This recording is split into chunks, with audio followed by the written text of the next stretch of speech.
Good afternoon to everyone. My name is Pilar Rico. I am the head of the Open Science Unit at the Spanish Foundation for Science and Technology, FECYT.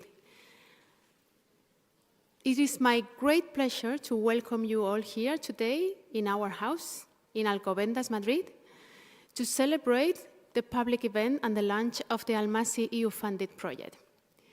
We are very grateful to see the support of the community, to see you here, colleagues, friends, bringing your support to this newly born consortium that has a lot of work ahead.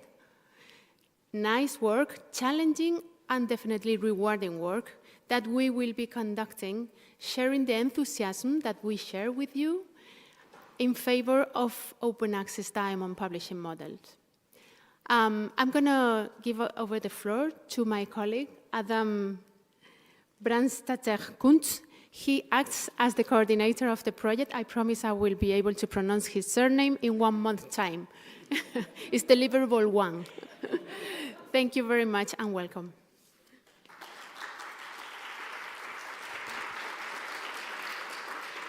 Thank you, Pilar, and thank you to the FECYT team for hosting us at their beautiful premises. And welcome to everyone. So as mentioned, I am Adam Brandstatter-Kuntz. I work for the European Science Foundation. True, I am the coordinator of the ALMASI project, but I'm at the helm of it.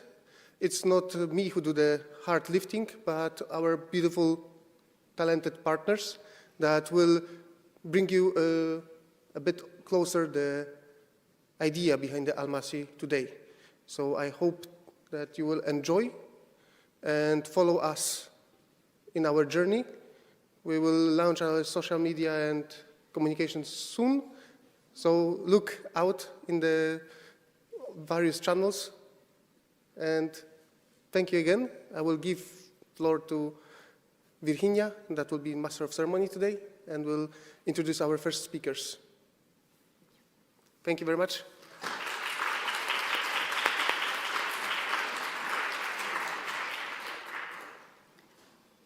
Thank you, Adam. Thank you, Pilar, for this warm welcome and for setting the tone of this afternoon's session. I'm really very happy to be the Master of Ceremonies of this session. I'm Virginia de Pablo. I work together in the Open Science Unit together with Pilar Rico in FECYT. And I'm going to introduce to the speakers of this evening, this afternoon, the first block of this presentation in which we are going to talk around ALMASI's project and the global diamond open access landscape is David Oliva Uribe. Let's see if I'm going to say, well, what they are working in. He's a consultant and coordinator for diamond open access actions at the communication and information sector at UNESCO. And he will speak on fostering collaboration across regions, UNESCO Global Consultation on Diamond Open Access. Following David, Victoria Zucala. She is policy officer at the Open Science Unit of the European Commission, and she will provide us with the policy context of the ALMASI project. And finally, Johan Rurik. He is the Executive Director of Coalition S, co-coordinator of ALMASI project, and Editor-in-Chief of Glosa Diamond Journal. He will discuss on ALMASI role in the global diamond open access landscape. Please welcome them.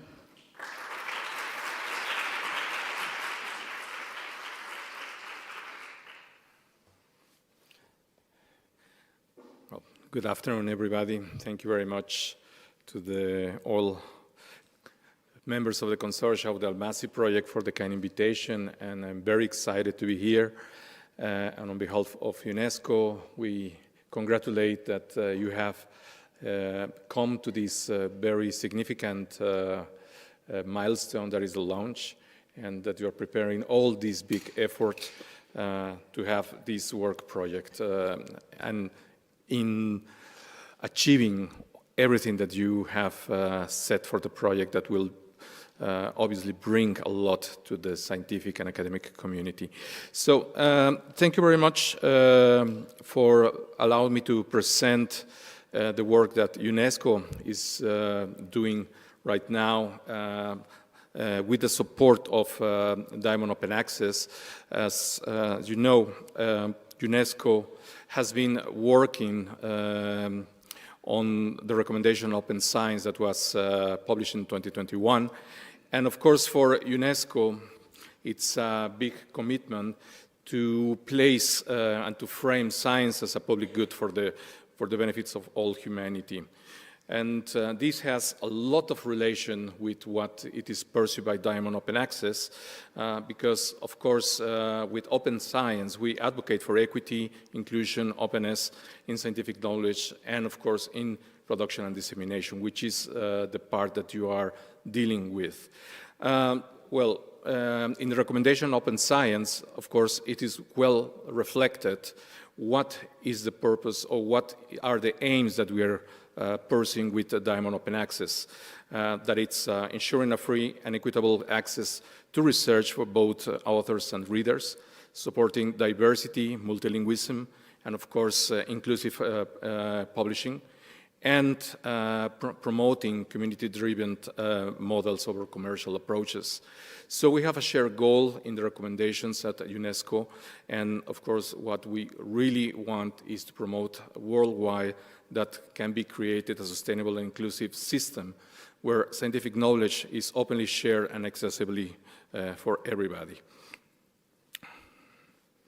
Well, as you know, at UNESCO, we are a very big organization with headquarters in Paris, but we are located everywhere, and we work with with all the member states.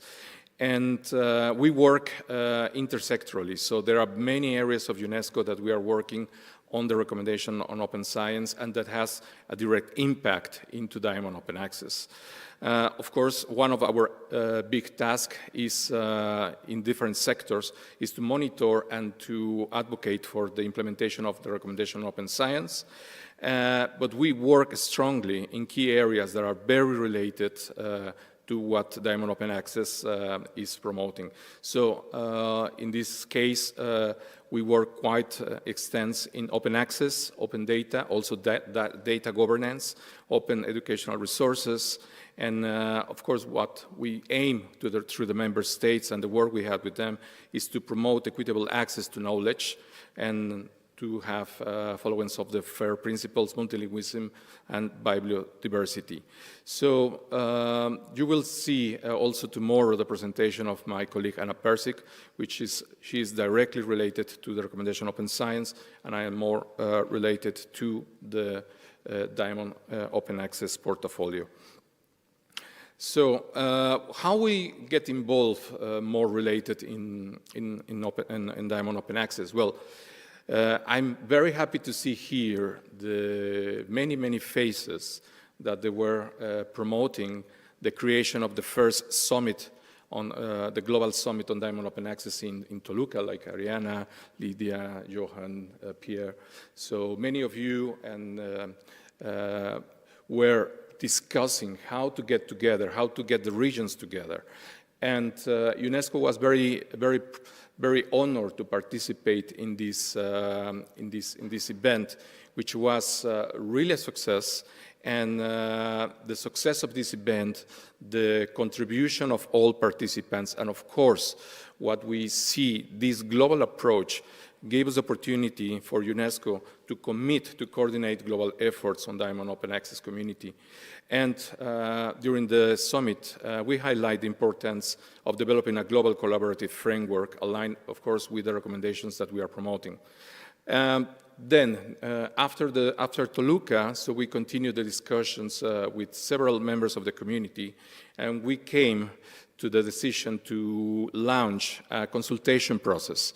A consultation process that is a multi-step consultation, but of course has to start with something very tangible. So in July 2024, we gave the presentation. Many of you that I see, you were present. That was an online event where we launched the consultation process. What we really want with UNESCO is to listen, is to understand the current state and the needs of the community. So that's the most important. So because the real hard work, the implementations is on your side, on the community side. UNESCO can bring this message to the member states, can liaise with the governments, can really help to promote the community, but you, in the community are really those who we need to listen to give you the insights about what is happening in all regions. So in September 2024, we'll launch finally the survey online, which I will talk about a little bit on the findings. And one of the things that we thought at UNESCO is if we are talking about Diamond Open Access, we have to really encourage multilingualism. So the survey was launched in 4 different languages. That was a good effort that we tried to do. And we promote through different channels, and many of you were very active promoting the participation in the consultation. So the consultation will close tomorrow, so if you still haven't filled and you have the field to express your opinion, I will anyway show the QR code. And tomorrow at the end of the day, Europe time, we will close finally the survey, so we will start the deep analysis. Okay, so following Toluca, there was the second Global Summit, which many of you were there, as I'm also very happy to see many of the faces that were in Cape Town. And during the second summit on global open access, which was also a success, especially bringing the participation of the community of many countries in Africa, and also bringing again a global participation. And it was really a success. There was a very intense conversation, very fruitful. And there we had the opportunity also to reinforce the need to listen to the community, and also we reinforce our commitment to be a facilitator with stakeholders and with the aim of ensuring inclusivity and sustainability for Diamond Open Access. So the global consultation and the survey in particular has one aim, that is to gather the insights, to gather the opinion, to have the feedback from the global community, those who are shaping what is happening in the region. So what we want to know, how all these efforts and opinions can be aligned to the recommendation on open science. In the survey, we have different elements that we take care in the design. Of course, the global engagement. So we launched the survey in 4 different languages: English, French, Spanish, Portuguese. We try to understand the difference in the views and opinions from different profiles. So we target researchers, librarians, publishers, policymakers, government officials, and different stakeholders. And we focus on different areas like the current challenges that the Diamond Open Access community is facing, the regional and disciplinary needs for implementation, and the recommendations that you as a community give us for multilingualism, for equity, and for sustainability. Well, let me just go very brief about some of the findings. So till Sunday, when I was committed to submit the presentation, but I submitted a day later. Sorry, Adam. I make a close to have the most recent results. So this, all the information that I'm going to show is with the closing of the last Sunday, so Sunday, January 12th. And that day we had more than 2,800 participation from 92 countries across all continents. And from these 2,800, we have more than 1,200 respondents that complete 100% of the survey. So this is a distribution that you can see about the continents. So Europe, when we published the survey, the respondent has to select one region. But the region in the survey is aligned to UNESCO definition of regions. So in this case, if you respond to the survey, North America and Europe were together. But when I was analyzing the information, I was now separating per country and per continent. So this is the distribution per continent. But officially in the report, we also will have to report it per UNESCO region. So you can see here a very good participation. Also, talking about countries, US globally was the country next to Brazil and Argentina who lead the participation in the survey. And in the case of Europe was Spain, France, Spain, and Italy. So this was the participation that you have. So it was very interesting to see the number of countries, and in the particular case of Europe, were 33 countries from Europe. And well, also talking about the completion, so how we validate if the participation we have, it's valid for the analysis. So the first thing, we validate also the percentage of completion of the survey. As I mentioned, 1,200, more than 1,200 complete 100% of the survey, which took around 25 minutes to complete. But this was, you have here on the left side, the global participation. So it was 44% from all the participants that took a response. And in the case of Europe was almost 40%. So more than 50% in both global and European participation, they complete at least half of the survey. Talking about multilingualism, of course, English is the dominant language everywhere, but we have a very good distribution of languages.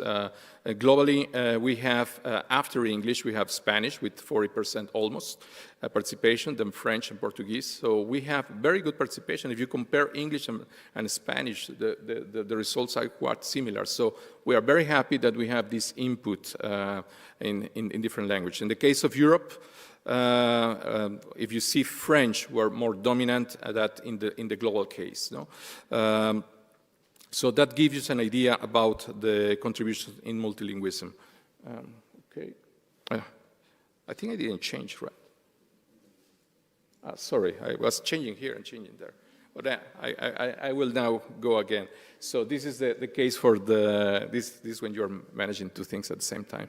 But okay, so this is what you can see in the distribution of the languages. So it's quite impressive that we have a very good distribution of languages. And let me see now. Yeah. And when we want also to validate, so we want to analyze what is the profile, what is the experience of the respondents that they are participating. So we have really a strong participation of audience globally and also at the level of Europe that they are familiar with Diamond Open Access and they're participating actively. So there were communities that are really doing things, that they are publishing, that they are preparing from the side of the authors, the side of the publishers. So it is really a very good insight because we are sure that the respondents, they really knew about what they know. But also, when we see the percentage of the respondents that are not familiar, also give us a good insight about how we have to tackle that community that are still not related. Maybe because they don't identify, let's say, the brand of Diamond Open Access, and maybe we have to be more advocating to let them know what are the benefits, what is the model in fact. When we see about the roles, we have this distribution of roles for global and for Europe.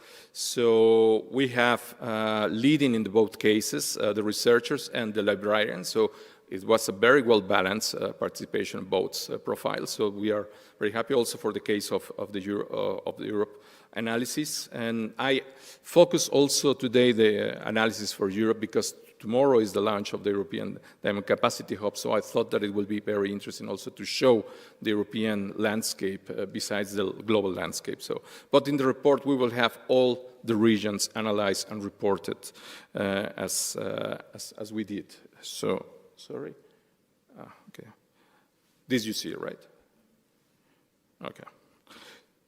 So this is just information for the global participation. So at the level of global participation, there is a really big awareness from the respondents about national or regional initiatives and the institutions where the respondents were coming from, or they are working at these institutions, they have support. So this gives us also a very good insight about their profiles. We asked one key question in the survey, that it was, how do you think at the moment if there should be a coordinated global effort? And we gave 3 different options. It's a globally coordinated initiative led by UNESCO, a globally coordinated effort led by relevant regional entities and supported by UNESCO, or if the community believes that coordination efforts should remain flexible for now and further exploration is needed. So this is what is the respondent. So we see that there is a strong belief on the community to have regional leaderships. And of course, they value the participation of UNESCO, especially because with UNESCO, we can have a better work with the member states at the high government level. But still, the regional leadership, what you are doing, it's really the most important. So, of course, more insights and every single of these questions are accompanied with comments. So we will also make an analysis of the comments.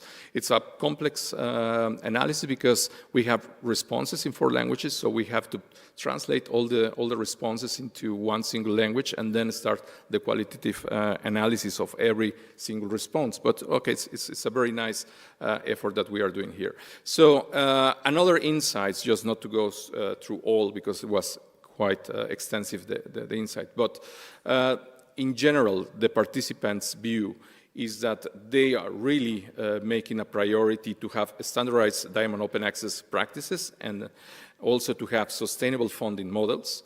They valorate quite a lot the collaboration and networking opportunities, so this project is essential to promote this. And to promote equity, multilingualism, and regional diversity is essential, which is also quite the ALMASI project is reflecting in its essence. So the key benefits, of course, of having a collaborative framework, a regional or global level, is that there could be enhanced visibility, recognition of research, equitable access, and the promotion of open science practices. More on the insights is that what the community see is that Diamond Open Access should align with open science values, and this is very foundational, fundamental for the framework, and that is very critical to keep the core values, so that equal access to scholarly work, regardless geographical institutional barriers, and that making scientific knowledge freely accessible without legal, financial, or technical constraints is really important, is emphasized, and that is very critical to increase the global reach. So these are some of the insights that came from the... Yeah. Okay. And, well, just to give you a couple of words and congratulate you again for the ALMASI project, I think what you will see in the report that will be published, I think around March or April will be published the report. You will see many findings that will be very useful for the project. So we share goals. So the survey can really reflect that there are priorities on equity, multilingualism, sustainability, which is aligned to the mission of the project. And of course, that capacity building is very relevant. So supporting non-profit publishing, reflecting the call for a stronger international collaboration is essential. And standard tools, which is something that is really needed, and the global vision that you are bringing today with the project. So I just think with these conclusions, okay, I think this, which is that from UNESCO, we will continue this work on the global consultation that for us is very important to continue the promotion and the advocacy for the recommendation on open science, and that you can count on UNESCO to be a facilitator and to support and ease the collaboration through all the member states. So thank you very much, and if you want to write me, there is my email, and thank you very much.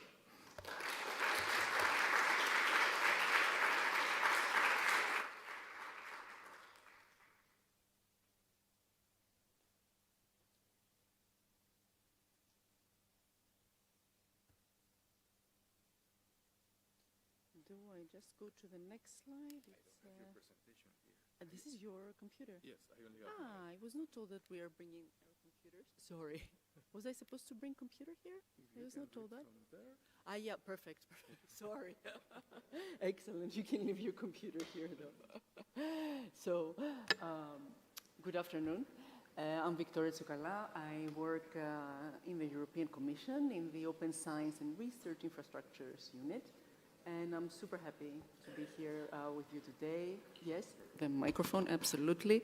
Yes, so you see my credentials. I'm in the Open Science and Research Infrastructure Unit. Super happy to be here with you today as we fund this project and with a cluster of other projects that you are all very familiar with because you're probably participating in them, namely Diamas and Palomera and Craft OA.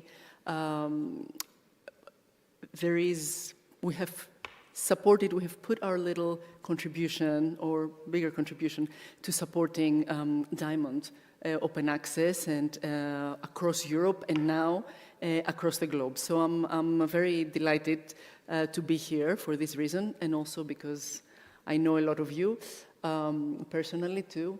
And I will present to you today things that you know, probably most of you, but okay, we will review today. So basically the policy context of the funding call. And my boss, Michael Arndthoff, will speak tomorrow on occasion of the launch of the EDSH, for which, again, we are very enthusiastic and have very high hopes for it as a catalyst in the future for Diamond Open Access. So, but we consider these are babies of sorts. These projects, we're very pleased with the results thus far, and I think ALMASI will not be any different than that. So how did we come here? So our context for developing the code for ALMASI is open science, of course. This is what we work for.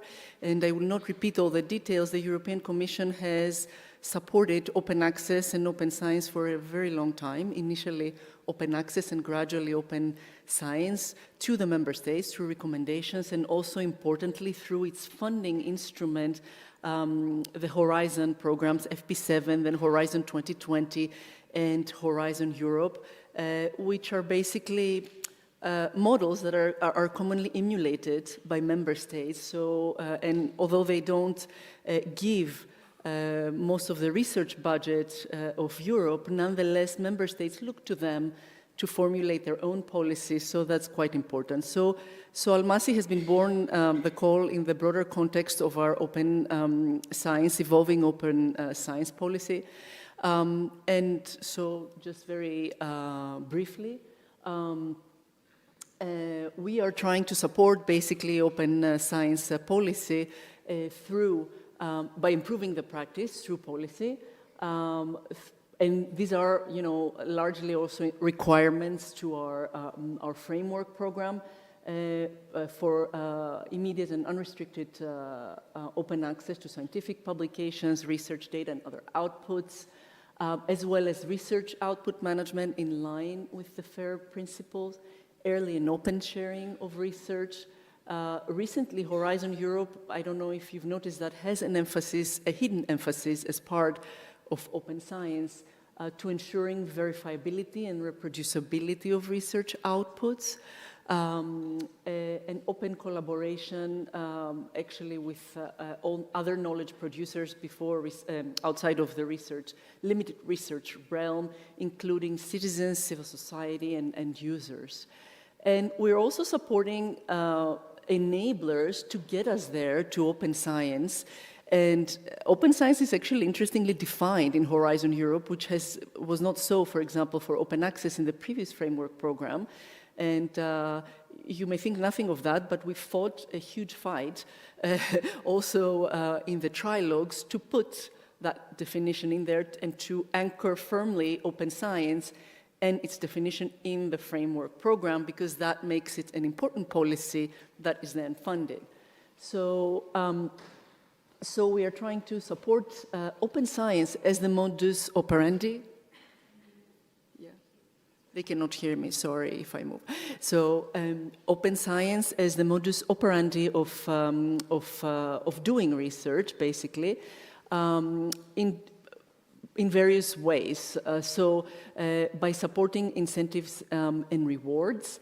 And for example, one initiative is the reform of research assessment, and you know, of course, that the Commission has supported this quite significantly also with the formation of COARA, the coalition to push forward the reform of research assessment.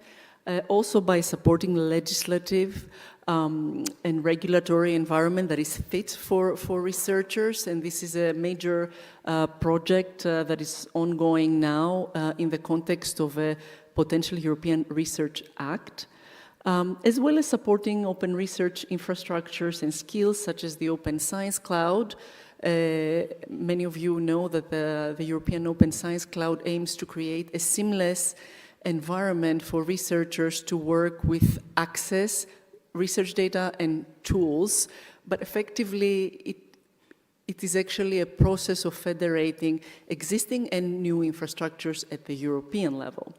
As well as Open Research Europe, many of you may know it, it is our publishing platform for open access publications, a scientific peer-reviewed platform that our researchers can publish without paying, and we have big plans for it, and some of you are involved in it. We provide support for institutional publishing, which is what I think largely has evolved into diamond publishing. I mean, we have a different terminology here that we've followed for years, and my further explanations may clarify to you that, as well as supporting necessary skills and education for practicing open science and data-intensive research. So all of these we are implementing to help the transition to an environment where open science is the modus operandi. So early and open sharing, collaboration involving citizens is the, is the standard way of doing things, and then we are not going to be needed anymore, I hope. So the more specific context that, that the call has appeared in is the so-called European Research Area, or the new European Research Area. Most of you probably know the European Research Area, but I think colleagues who are not from Europe may not know it. So the European Research Area, it's actually one of the very basic principles that define issues of research currently, and it was passed in 2000 under the Lisbon Treaty, and it envisions a unified research space across Europe, across member states, that at the moment they were quite fragmented, so a single market effectively for research and innovation where knowledge circulates freely, and this is where open access comes in. So open access was really part of the European Research Area concept quite early on in the 2000s. Actually, you see in the last small bullet, building critical mass and coordination and improving national research systems and policies. Very importantly, since 2009, ERA is an explicit treaty objective of the treaties of the functioning of the European Union, so it's embedded quite deeply in the tissue of the EU. And for us, of course, it is a tool that we use to fund, of course, all the things that we want to achieve with this concept. Recently, in 2020, the ERA was revamped, so we had a new communication on the European Research Area. On the one hand, because not enough progress was done, as we were hoping, on achieving those goals, and on the second, because there were new challenges, and namely, mostly the so-called twin digital, green and digital transitions, coupled with the coronavirus, which actually intensified very much issues of research, of publishing very fast, of finding medicines, of finding vaccines, etc. So it all became very urgent, And so the new communication of 2020 actually is our policy basis and a policy agenda that we developed there, the ERA policy agenda, which we develop every 2 years, is basically how we fund projects and research that aim at making the European research area reality. And ALMASI is included, obviously, in those. So, more narrowly, with regard to ALMASI, what concerned us, of course, aside from the European research area policy, were also council conclusions, 2 important council conclusions that coincided really, I think, represented the stir that was going on in member states at the time regarding open science, regarding research assessment. The 2022 council conclusions of the French presidency concerned open science and research assessment, which, as you all know, is very intricately connected to Diamond Open Access, right? I mean, whether we want it or not, your own research shows that a lot of the services that exist for Diamond Open Access are operated by institutions or by research societies and I don't know what, that are at the moment not as privileged or not as preferred, let's say, in many cases as other publishing venues are, and this is owed to the research assessment. So that was very important, along with, most importantly, the 2023 conclusions that are very explicit about publishing that is done, that is non-profit, that is operated, it's actually initiated by researchers, and that resides in institutions, by which we mean, not strictly speaking, research organizations, but I would say research-related organizations with a mission, with a with a public good, let's say, mission, not a mission to serve the shareholders of a company operate. So this was also very relevant and provided a context and inspiration. They were going on at the same time. Obviously, the 2021 UNESCO recommendation, various papers such as those published by the International Science Council on the future of scientific publishing, the work done since then by COARA that we supported establishing, and of course the action plan for Diamond Open Access. So a very strong policy and not only policy, but developments in the field at the time in Europe regarding Diamond Open Access led us to these calls and to the one on ALMASI in specific. The specific ALMASI call comes from a section of the ERA, European Research Area, part of the work program that's called Deepening the ERA. So deepening the ERA is one of the 4 aims of the new ERA communication. These are the particular elements that comprise deepening the ERA. They include open science. They include higher education and researchers, including their careers, include science education, as well as gender and ethics. So this call, along with other calls, comes to support not only developing the European research area elements that we want, but actually creating depth to the new European research area. And it aimed at creating the conditions that underpin the new era, empowering in particular higher education institutions and research organizations to embrace a transformative process with respect to all of the above. So including, of course, open science and including diamond publishing. That's what we mean with ALMASI. So I think the call itself, maybe you know, most of you better than me, but the broad aim was to support open access publishing activities that were based on non-profit business models, which we know existed at institutional levels. And again, when I say institutional, I mean not only universities, but any other organization with a public good mission that is related to research, and your own research shows that this can have various flavors in different countries, or it's quite diverse. Nonetheless, with a general characteristic that, of course, it's the researcher community that initiates and is behind those efforts or services if they already exist. And actually, it's not something brand new, right? We all know that institutions had publishing activities that they operated since forever, and that this was an integral part of the mission, and that now this is not so. So this is, it's a quite interesting change. So in a sense, it was also our desire to empower research-related institutions to further invest into these activities. Some of them may be new, enabled by the digital transition, but some of them might be old and transitioning to digital environment and indeed open access environments. So we wanted to provide support and cohesion at the European level, actually in this case at the global level.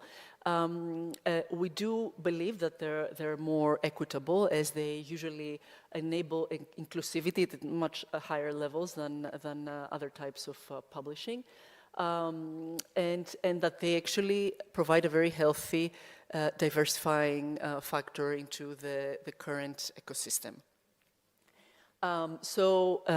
Here, coming after the Diamas project, which actually, the call for the Diamas, that ended up being the Diamas project, which limited itself to Europe, the idea here, of course, is that such activities we know exist elsewhere, and that there should be cooperation and collaboration for the flow of knowledge, for the improvement of the existing services, etc., and in more than one discipline, as you see there.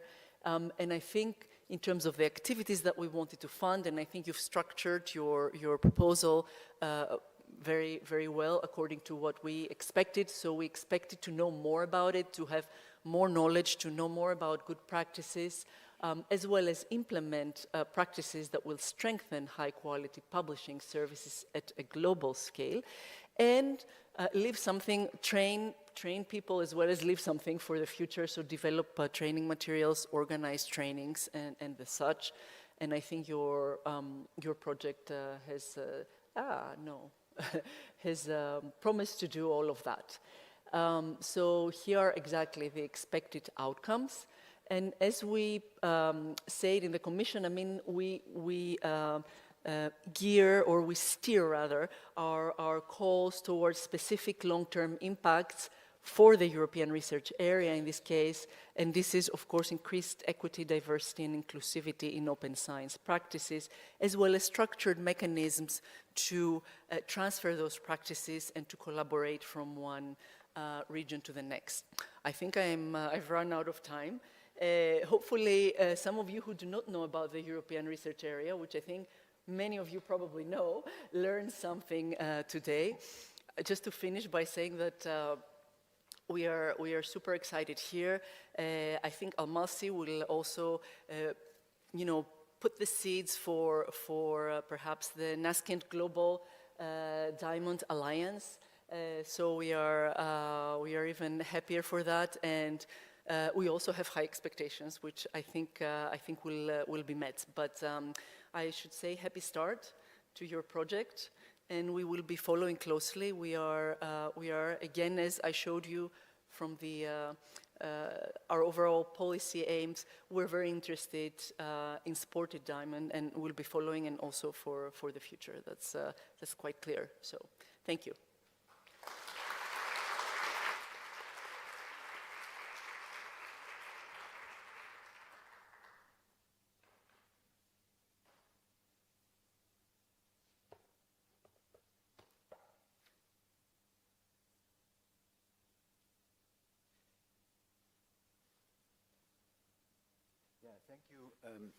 Thank you.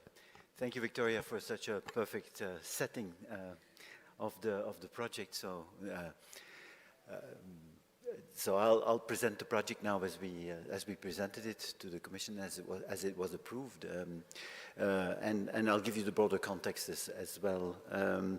So the next slide, please. So Next slide. Yeah, I can control this myself. Sometimes, you know, you think sometimes you're still online, even though you're in real life. So ALMASI at a glance. So ALMASI involves the countries in blue on the map. 10 countries covering 3 regions, Africa, Europe, Latin America. It has a $2.5 million budget running over 3 years from January to December 2027. So we start today. Actually, some surprise was expressed yesterday that we started with the kickoff so early.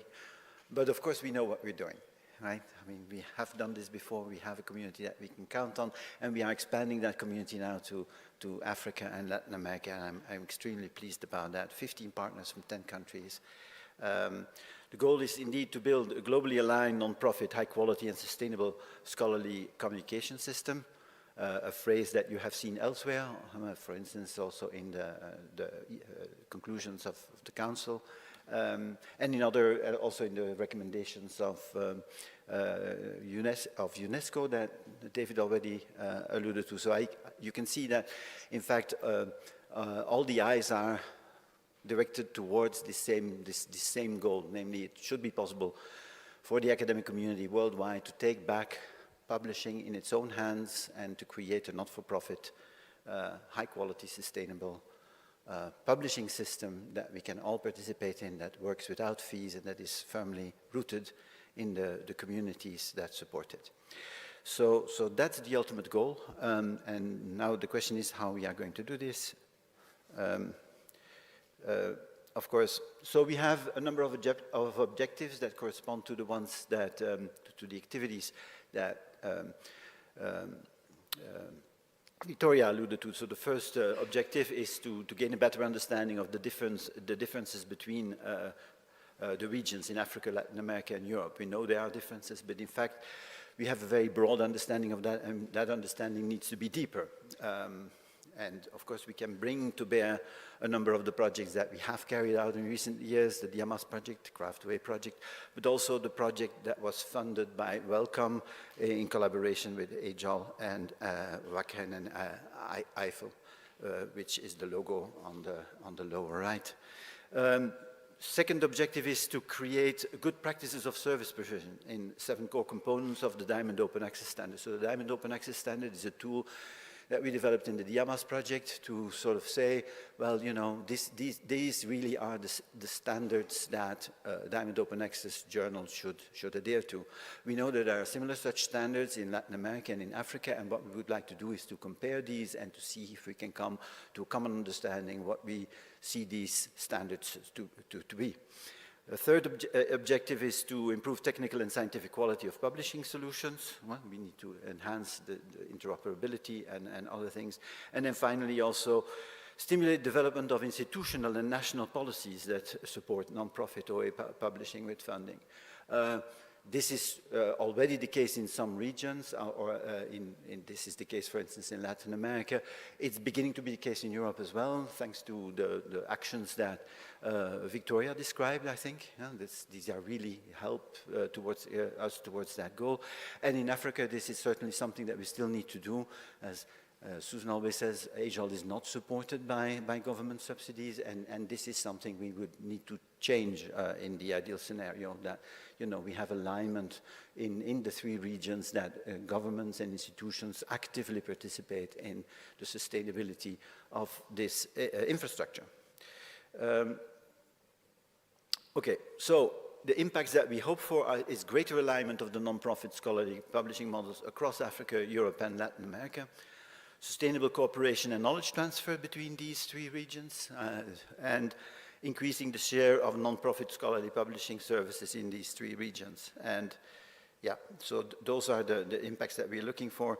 And this requires a bit of background, which was already alluded to by some of you, namely, oh, sorry, I think I left you behind in my slides. So all of this finds its origin in the 2021 Open Access Diamond Journal study, which found that non-commercial diamond away worldwide is a largely fragmented archipelago of thousands of culturally and linguistically diverse journals. That was a very important finding. That study was originally funded by Science Europe and supported by Coalition S. In a call that we launched. I still see myself and Lydia writing that call in 2020. So that's only 4 years ago. It sounds incredible. So the study came out a year later, and the study already involved people from Red Alik, and so this was a very important study that came out around the same time as the UNESCO recommendation, and I think those two studies have really, or that study and the recommendation have really guided us since into indeed the Diamond Action Plan that was already alluded to, and the other elements that contribute to this kind of landscape. So the recommendation of the Diamond Open Access Journal study was that we should align, coordinate, and improve sustainability of not-for-profit diamond away worldwide. This was something that figured prominently in the Diamond Action Plan. And in fact, this project, the project ALMASI, could be seen as a response to that recommendation, I see. And that's also what Victoria confirmed, actually. So, at the same time, we know that the situation of diamond away in Africa, Europe, and Latin America is very different, and I'll describe that now just very briefly for you. In Latin America, there's a very mature and rich infrastructure controlled by the academic sector. We already discussed this also this morning, the important role that universities play and how important the role is of Diamond Open Access journals for the universities themselves. The universities themselves see this as a priority, which is very different, at least for certain parts of Europe that I'm familiar with, maybe not the case in Eastern Europe, as Irina pointed out to us. But Latin America has, important systems like, regional systems like Red Alik and Cielo. They have Latindex, they have Claxo and La Referencia who are also active in this space. So these are organizations that really actively structure the diamond landscape and the repository landscape in Latin America. In Europe, this kind of regional approach is only beginning. Tomorrow we launch the European Diamond Capacity Hub. We know in Europe, thanks to our DMS study, that there are national non-profit publishing centers in Croatia, Finland, France, Portugal, and Spain, but they're more the exception than the rule. And we do think that in Europe, these national capacity centers can play a role, and Pierre is going to talk about that later today, I think, and give us a deeper insight in that situation. Africa is still different. There you have African journals online. I think almost 700 journals being served by it. Excuse me? Over 800 now. Thank you for correcting me, Susan. And there is a welcome-funded project with Agel, Eiffel, and Wakren that works to strengthen collaborative non-profit diamond OA, and that this project will also interact with closely. And there again, there's a lot of work to be done. It's in order to expand Agel, because of course these 800 journals are just the tip of the iceberg. There was a study by Pascal Aventurier, who is here, for instance, that I heard at Cape Town, showing that just in 9 Francophone African countries, you have 10,000 journals. 10,000 journals. Just imagine what the ecosystem really will look like and what we are missing out on, especially the knowledge that we are not privy to because it's not visible. Then last year we had the Diamond Summit in Toluca with the proposal for a global Diamond Open Access framework that was endorsed by UNESCO, as you know, facilitated by UNESCO with a global consultation. That will run its own course, but I think it's important to point out here how ALMASI can fit into that. I think we should see ALMASI, and I also wrote that in the call, ALMASI should be seen really as a kind of a pilot project for this global framework, and I think we should have more pilots like that. Yeah, because an alliance or a framework or a federation of Diamond Open Access worldwide is not something that you can construct with the strike of a pen, right? It's really something that needs to be built from the ground up with the people who are willing to do that. And I believe we have found that community here. From what I see from this workshop, the launch that we did this morning and yesterday, we have found that community that wants to put in the effort to do so. So I am very pleased. So the purpose there is to increase quality, strategic alignment, equity, diversity, inclusivity, of course, and a framework for knowledge transfer in terms of non-technological publishing skills, which is the term from the call. So we are talking to that, management and funding of these journals. I think I lost you again with my slide. My enthusiasm sort of leaps ahead of the slides. Sorry about that. So this ALMASI can be seen as this pilot project, as I said. So next slide. So in terms of organization, perhaps, what we are doing, so this is from the activities that we will undertake are basically 4 main activities.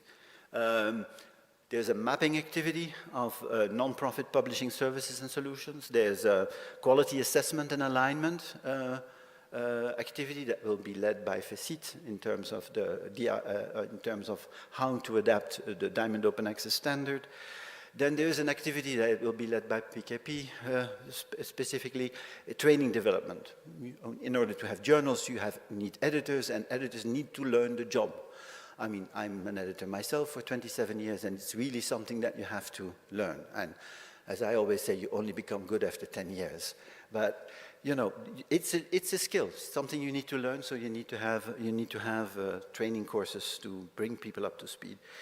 Work package 4, what we will be doing is looking at sustainability, namely, indeed, doing that kind of work that will lead to policy decisions across the 3 regions that are more or less similar, so that we can indeed count on a sustainable long-term solution for Diamond Open Access in these regions.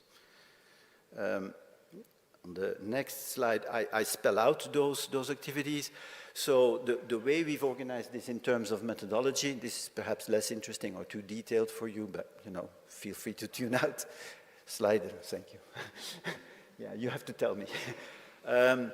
So the first activity of mapping is we will try to map types of outputs, organizational structure, governance models, funding mechanisms in this exploration phase. Then in the second phase, we will do the analysis and the co-creation. We analyze strengths and challenges and threats for non-profit OA publishing across these regions, and then identify cooperation opportunities, both South-South and South-North exchanges of publishing services and solutions. So we will put in place a framework of relations between the 3 regions as a function of this mapping activity. The second phase I already talked about, namely, you know, identify editorial quality as a function of the Diamond Open Access standard. As a function of the Diamond Open Access standard, and then talk to each other about what we think that a global Diamond Open Access standard should look like. So adapt as we go, look at different regions, maybe diversify as a function of regions, because, you know, the standards need not exactly be the same across regions.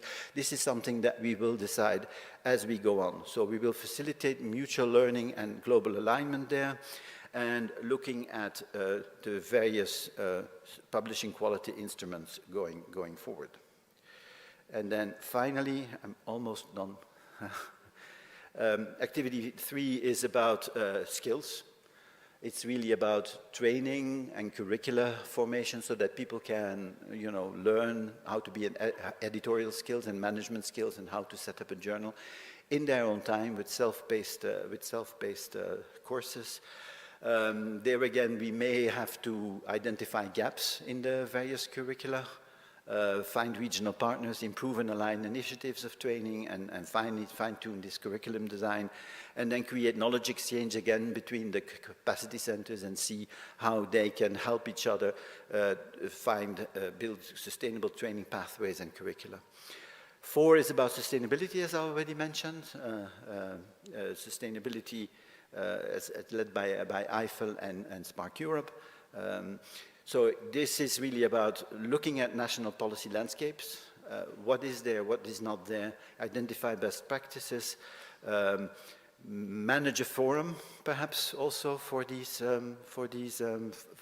policymakers in Africa, and formulate recommendations, And then finally also produce a suite of resources to support the institution and the national OS policymakers. This is something that we also try to do in the Palomera projects for open access books, you know, so how do you write a policy, where are the resources, what can you do to improve that. I see Virginia looking at her watch, and I will move to the question and discussion period.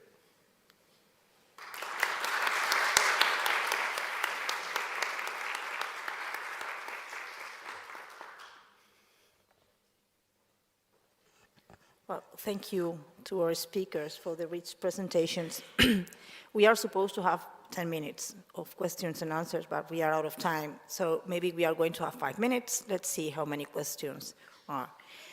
I'm going to start with a question for Johan. You have talked about the European Diamond Capacity Hub. Yeah. Tomorrow we are going to have the whole day for talking about it. But I would like you to give us some information for us to be really very nervous waiting for tomorrow to know more about the European Diamond Capacity Hub.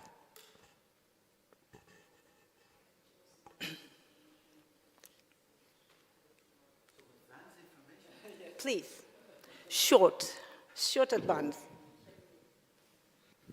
Oh.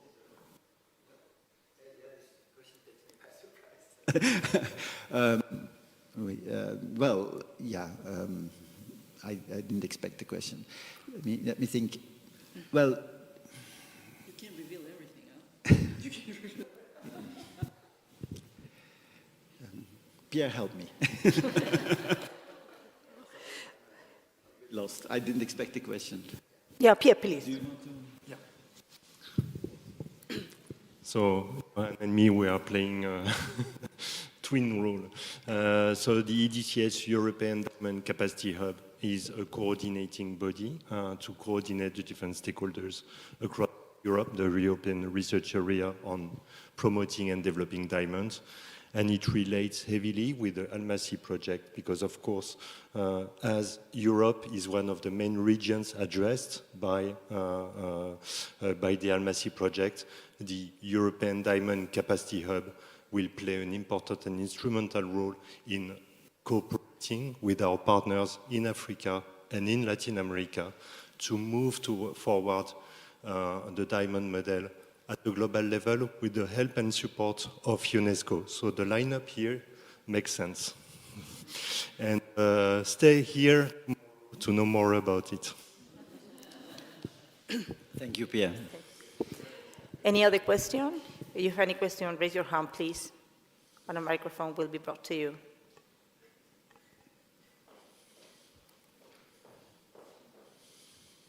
Thank you. So, thank you for all the wonderful presentations. A question to all of you. As we're talking about the Global Diamond Open Access Framework, Alliance, Federation, what would you consider the biggest challenge from each of your perspective to achieve that? To achieve a global alignment and a global collaboration is what you mean. Let me think. I guess we are giving you practical resources, and I think more resources will become available in the future. It's probably, I would suspect, about aligning probably institutional cultures and ingrained existing practices in the different areas of the world, which is, yeah, makes sense.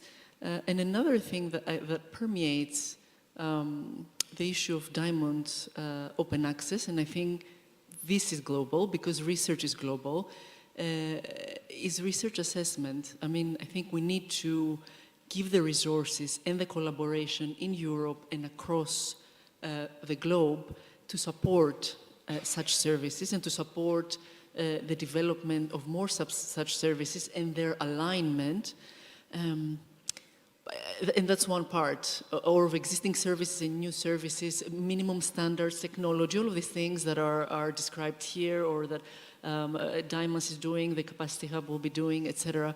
I think it's quite critical also globally that you take the opportunity to see how you can work through it on research assessment and be aligned to developments that happen there, because I think that the success, meaning the uptake by the researcher community, is so intricately connected to the way that they're assessed. And this has to do, I think this is the same also in Latin America and elsewhere. So it is a common issue. So I'm very optimistic about whether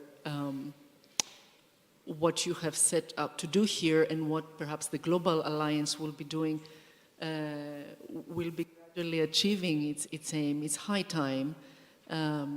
But unless it goes in tandem and works with issues relating to research assessment, and unless research assessment does not evolve, unless it needs to evolve in a way of being more diverse. We are really moving away from journal impact factor, evaluating other things besides the strict way that things are done now, to also see that researchers come to Diamond Open Access initiatives.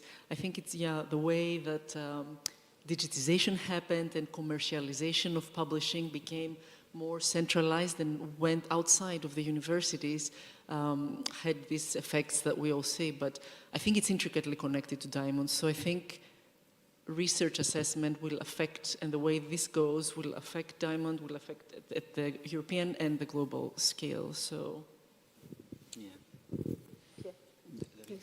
Johan? Or me? Yeah. I mean, I would say, of course, we need money, right, to do this. I mean, that is what I always say. You know that. Is that a promise, Victoria? Okay. Can somebody support Victoria? Of course, we need money, but we need more than money. I think more than. This went out. But I'll speak without the mic. Oh, it's back on? It's back on. Okay, it's back on. But I think what we need more than money is trust. We need to build trust. And this is one of the things that I've learned. I mean, this notion of the archipelago is a real one. We live on isolated islands, and that means that we do not trust the people on the other island. And so we need to build bridges, and we need to overcome local and regional prejudices, and this is both true for Europe and for Latin America and for Africa. This is true across disciplines, and this is really what we need to do. We need to build trust, and that is not something you can buy for money. That is something that you can only do in the context of projects where you look each other in the eyes, even if it's just on screen, when there's 23 people around the table on the tiles, and you work together towards common goals, and you identify what the common goals is, and you forget about the rest, and you keep your eyes on the prize going forward. And I am confident that we have the team to do that. I have rarely seen in all the years that I've been working in academia the kind of goodwill and idealism and willingness to move forward towards this goal than in the teams that I have had the privilege in working in the ALMASI and Craftaway, and that I also think we have in the ALMASI project going forward. Okay. Well, I think what you both said already answer almost your question, of course. I will go with the concept that Johan states, that I think the biggest challenge is to build trust. But to build trust, we need to know each other. And I think this is the biggest challenge now, to understand the difference in regions, the difference in objectives about why we do research. And I think now it's taking a good momentum because the community has dared to gather a global community. So every action that has been done, like the first global summit in Toluca, the second one in Cape Town, the ALMASI project, when you are gathering different regions, allows to understand, to know each other, And that's the base of trust. So from the side of UNESCO, also what we recognize is that we need to bring this dialogue also to different levels.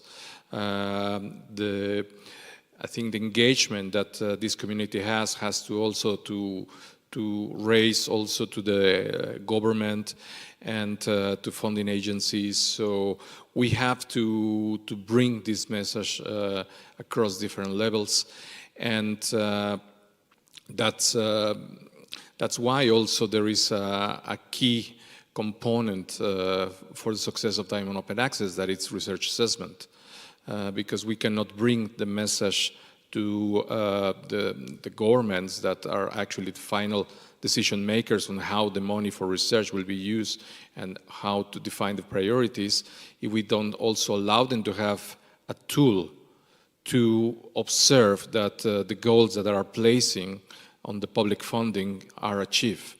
So the reform of research assessment has to go hand to hand to Diamond Open Access, and this is something that we see. But ALMASI, the global summits, and every action that promotes a global participation and dialogue is already making a good start in building trust. Well, thank you. We are out of time. Thank you, our three speakers.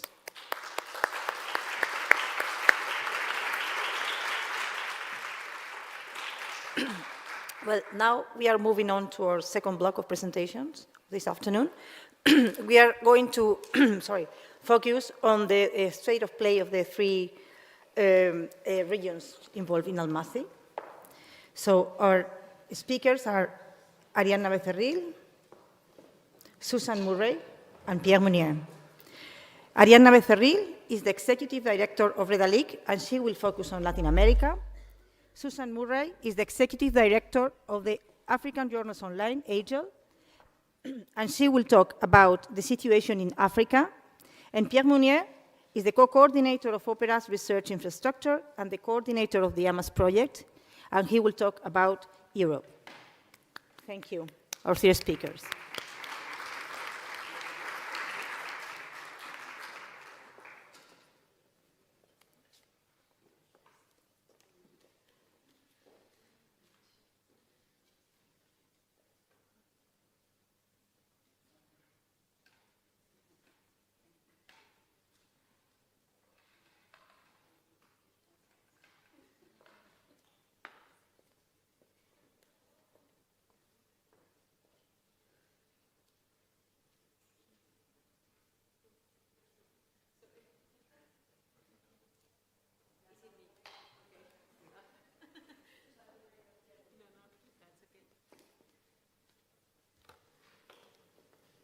Thank you so much. I'm so sorry, I didn't realize.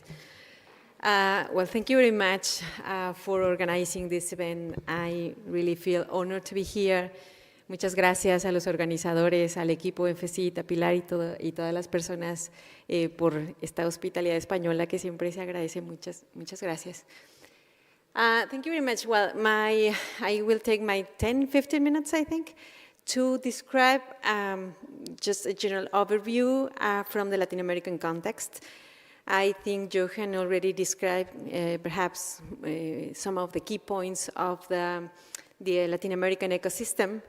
And I would like to go a little bit deeper in that. And well, first of all, I would like to highlight that this ecosystem, I would like to describe it as a multi-layer ecosystem, which is sustained mainly by the academic sector. It is mainly public funded.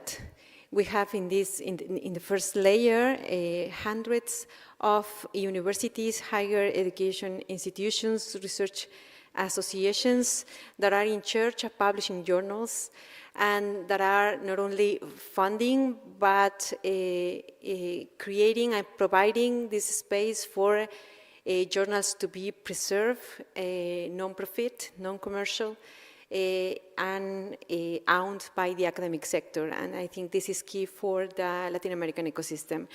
Then we have a layer of different national initiatives, national infrastructure, institutional portals, institutional policies as well, that bring this support to the national efforts in terms of publishing.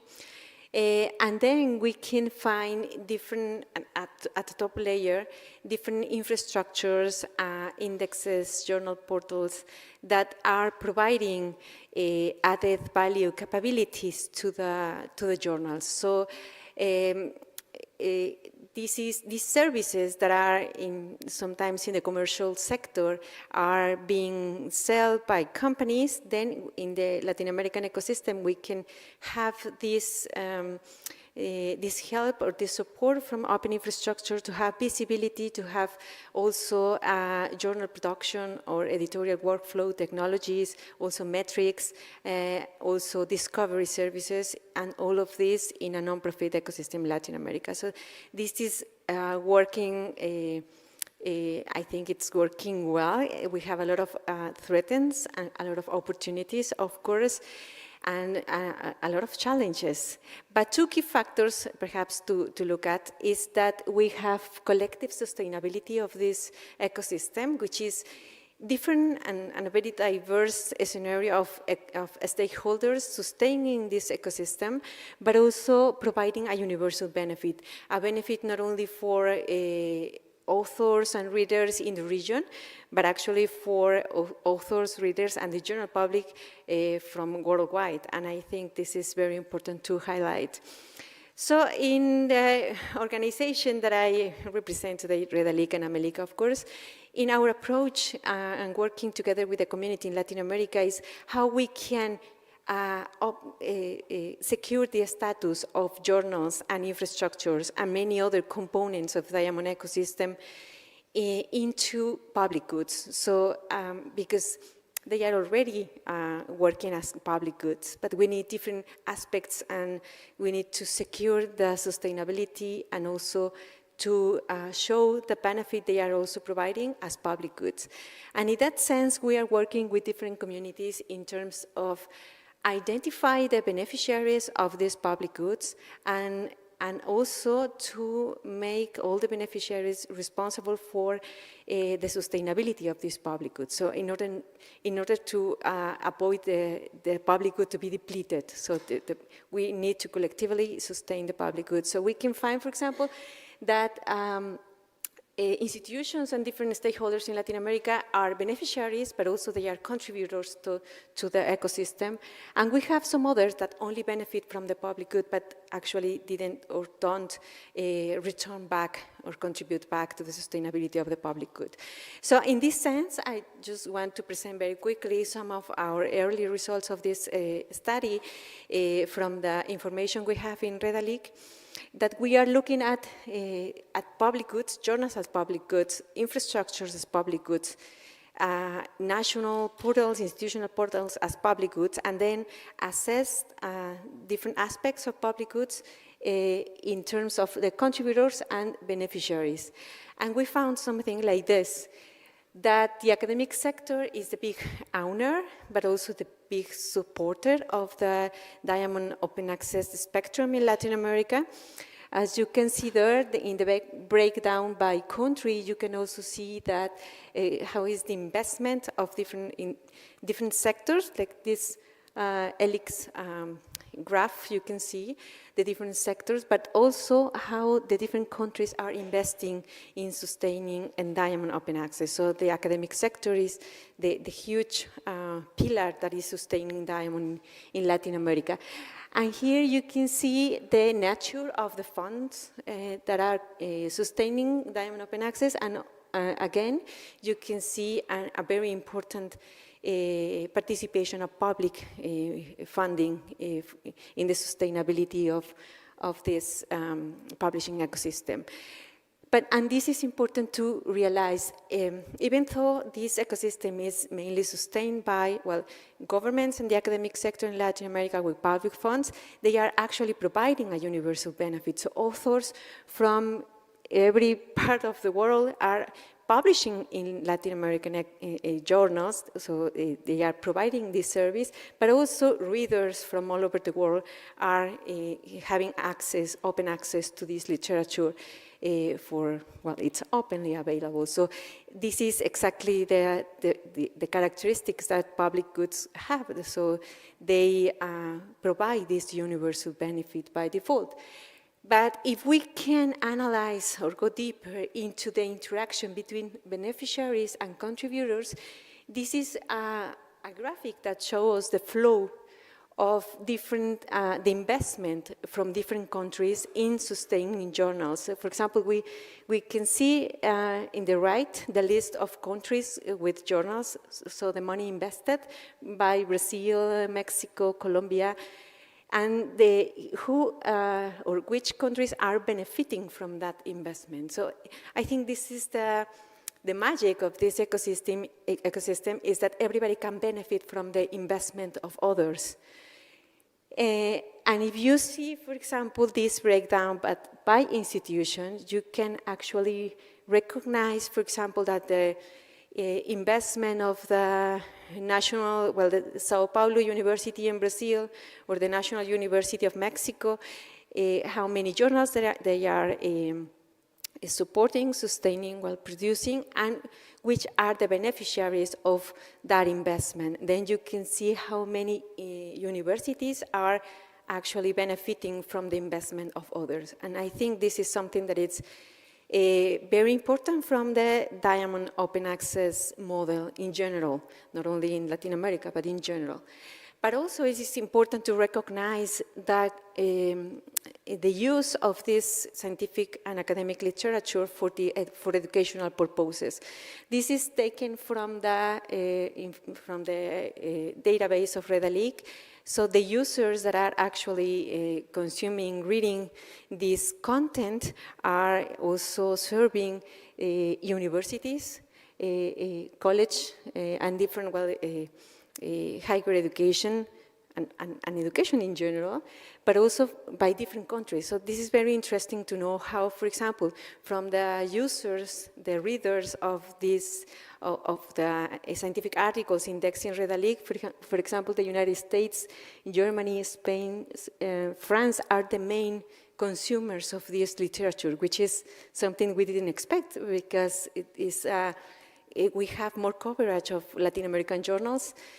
So I think this is interesting to know, and also some of the very important results that we can have in Diamond. So in this sense, well, this is, I think, I will skip some of this. Yeah. For example, this one of the biggest institutions having access to the full text is Harvard, for example. So it's interesting to see how higher education, well, schools, universities are also having access. And with the initiative that maybe you are familiar with is Amelica. And with Amelica, we are working in different collaboration projects in order to help countries and institutions to build their own national or institutional infrastructure. So this is the case of Cuba, for example.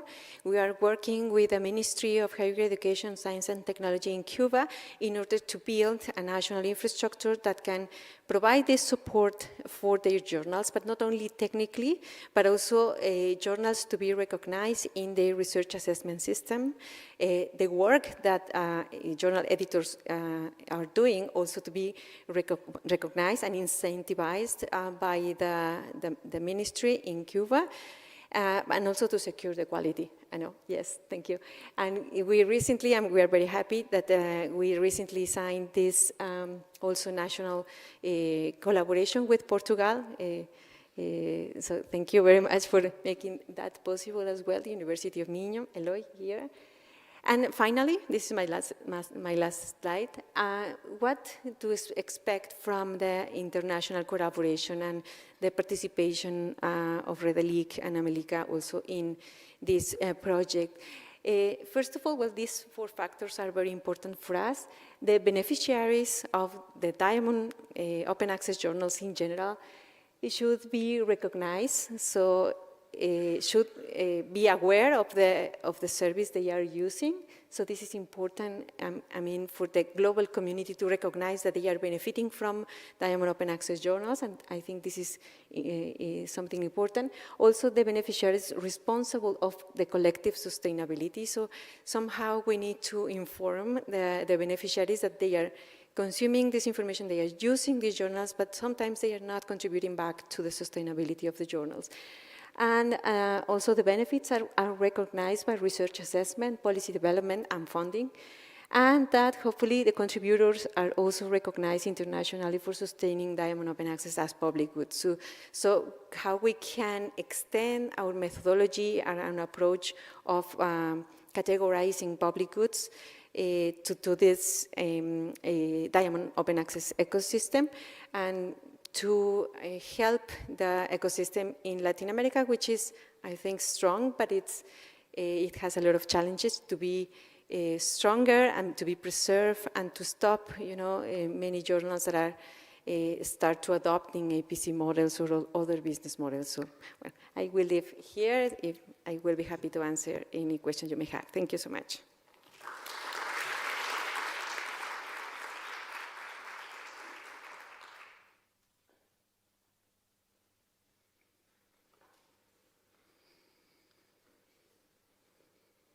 Hi, everyone. Just waiting for my slides to come up. Thank you. Thank you so much for the invitation to participate today. Special thanks at the beginning, in case I forget, to Johan, Pierre, and Adam for pulling this ALMASI project together and uniting us all. It's been a year and a half of work already, actually, even though we're launching now. So I from African Journals Online. We are, I'll tell you more about us and our work in a sec, a long-standing entity working for the continent. I'll briefly touch on some interesting insights that have come out of the landscape study of our collaboration with IFL and WACRN on sustainability of Diamond Open Access Publishing in Africa. A little bit about challenges and solutions. So do have a look at our website. It's www.agile.info. We work for equitable amplification of African research voices in the global research system. There are, as I mentioned earlier to Johan, there are over 800 journals on the platform at the moment. I've heard various estimates of how many journals are actively publishing out of Africa. It's very difficult to pin down. There are many that have started up and no longer exist. They've collapsed. Volume 1, Issue 1 syndrome. I've heard number of 3,000 in total. I've heard last night a study of 5,000 journals in total publishing from the continent, which sounds about right to me. I'm very interested to hear more about the study on the Francophone African journals in the many, many thousands of them. Would like to hear more about that. But I do know that we have a very long waiting list of journal applicants who have applied for assessment for inclusion on African Journals Online. So we are, in that sense, definitely at the tip of the iceberg. So as opposed to the situation in Latin America, many of the governments in that part of the world led on open access policy and put resources behind that policy to support research dissemination and through these multiplicity of excellent platforms that we've just heard about. With the exception of South Africa and more recently a handful of other countries in the continent, this has not been the case within Africa. AGIL was started in 1998, and over the past 26 years of our functioning, there's been slow or low or no national or even university support for journal dissemination.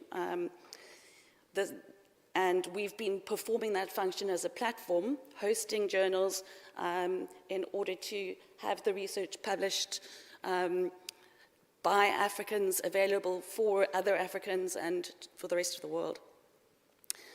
A cautionary note here, Africa is made up of, including contested territories, 56 different countries, each of which have a multiplicity of diversity and circumstances and many hundreds of languages. And so a lot of what I'm saying now is a kind of an attempt at fair generalizations. But we talk about African contexts, plural. There is no African context. So there is a lot of complexity here behind this very simple presentation. Who we work with? We work directly with journals and journal managers and the editors. We don't work with the institutions, with the universities. And this is partly because of historical reasons, but also because there are, in a lot of instances, these journals are started by very dedicated subject-specific experts, kind of loosely organized into editorial boards, not necessarily with formal arrangements with the publishing entity. There's a huge different range of, we call them publishing entities rather than publishers, because this is distinct from the publishers in the sense of commercial giant big five publishers from Europe and North America. Publishing entities in the sense of scholarly associations defined in various ways, and so on. So we encourage our journal partners to become more formalized and create ownership entities, agreements, and so on, because this helps solve problems in the longer term in terms of sort of ownership disputes of journals. Sometimes the universities themselves are unaware of the journals publishing from within their institutions. And also, as a platform, we actively advocate for open access, and most particularly, more recently, for Diamond. But we include all publishing models of journals, because this has, again, been the case historically since '98, but also because it allows the journals that we work with, which are mostly standalone journals, if they are charging APCs, they're very, very small APCs, and so article processing charges for authors. And it allows them, if their only online presence is on African Journals Online, it allows them to move from a fee model to a no-fee model far more easily, because all it takes us to do is just change a setting in the back end of our platform. So we provide these various services to the journal partners who are included on the platform, which are included on the platform. Things that are very difficult for them to do individually with kind of low resources. So you can see all of the different things that we provide for free. And most notably being much higher visibility than being buried online in some small part of a university website. Inclusion on Agile means much more submissions from authors and also from different parts of Africa, different parts of the world. We've never actively gone out and called for journals to apply for inclusion to the platform. It's just spread by word of mouth because of the benefits of being part of Agile, and we are inundated with applications for assessment. And through economies of scale and through absorbing these technical costs, we are managing to, in difficult circumstances, share the content of the continent, which is important because global talent, global research, global intellect and insights are needed to solve global challenges. We all know that developing countries are going to be disproportionately affected by climate change.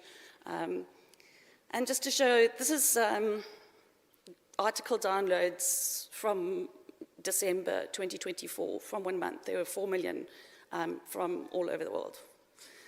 So the platform is very widely used, and African research is being used all over the world. Well, it's been downloaded all over the world. We have developed, in response to the issue of research assessment, some years ago, our own framework of quality signaling and credibility signaling called the Journal Publishing and Practices Framework. And it's, rather than a binary, you're either in or out system, it is, as we certainly exclude bad actors through the assessment process. But we have a stratified way of journals being included into that framework, such that it also functions as a learning tool for those journals, because many of them, or most of them, are not publishing professionals and not familiar with the standards and the practices that they need to be implementing, so that a librarian on the other side of the world can know what they are allowed to do with the particular article. Creative Commons licenses, for example, is something that we explain and mentor the journals about. We do ongoing reassessments of the journal partners. We provide feedback reports, and many of them are taking it incredibly seriously and working their way through the additional practices and putting these in place, which is excellent news for us. So changing briefly to the Diamond project of sustainability in Africa that is supported by Welcome and led by our brilliant colleagues at IFL and WACRAN, including AGIL. Please do have a look at this. I'm going to just bring out a couple of different interesting aspects of this very long report that was authored by our colleagues at IFL, Irina Kuchma and Malika, unpronounceable surname. I'm not even going to do the indignity of attempting to pronounce that surname. So yeah, the landscape study results, one of the things that we spoke about when we were planning this launch was talking about the different disciplines that are represented on the platforms, and this is kind of a not very granular explanation, but there are, and these are only specifically Diamond, 199 respondents to the survey of the Diamond journals, and 21 platform responses of various types from institutions and regions and the continent itself. And then just to note that AGIL itself is based on free and open source software, amended OJS, and Open Journal System is by far the favored publishing model, publishing software, of the Diamond open access and journals in Africa from this survey. There are obviously platforms other than AGIL working towards open access without fees, and other entities that we within the continent, which we are aware of. And the irony is that we often only meet them at conferences in Europe instead of within the continent. So actually working together cohesively within the continent is quite difficult, and we're hoping that not only will we be able to do this South-South, really important aspect of the ALMASI project, but also work better together with our colleagues from within the continent. So I just wanted to mention, very simple, it's difficult to talk about the complexities of an entire continent, but I just wanted to draw out one simple challenge and show you, I think this is the UN accurate definition, it's an image from Wikipedia Commons, of the least developed countries in the world. And you can see the region that we're working in, and this is from 2023. So we have a sustainability challenge. AGIL has never had any support from the public sector at all, even though we are providing a public good, public service. The situation is characterized by resource scarcity, which is all the more reason for there to be no fees for readers or authors. Moving very quickly because I think my time is nearly up. I've mentioned already the importance of credibility signaling and quality assessment through, and have a look at the journalquality.info website as well, which is our JPPS framework. It's actually very robust, and it includes a whole bunch of different other entities, other partners that we work with, quality criteria, for example, the DOHAs. Yes, we provide training ourselves and webinars and so on, and this will feed into the ALMASI project. And finally, my last slide. We're delighted to be working with this brilliant group of organizations that make up ALMASI. I think that it's going to make a massive difference. We're interested in working on non-technological as well as technological services, learning from one another, sharing our own situation, and exploiting, to use the EC term, the lessons learned and things that we can share, as well as respecting the contextual differences that are necessary. Thank you so much to everybody, and thank you so much to the European Commission.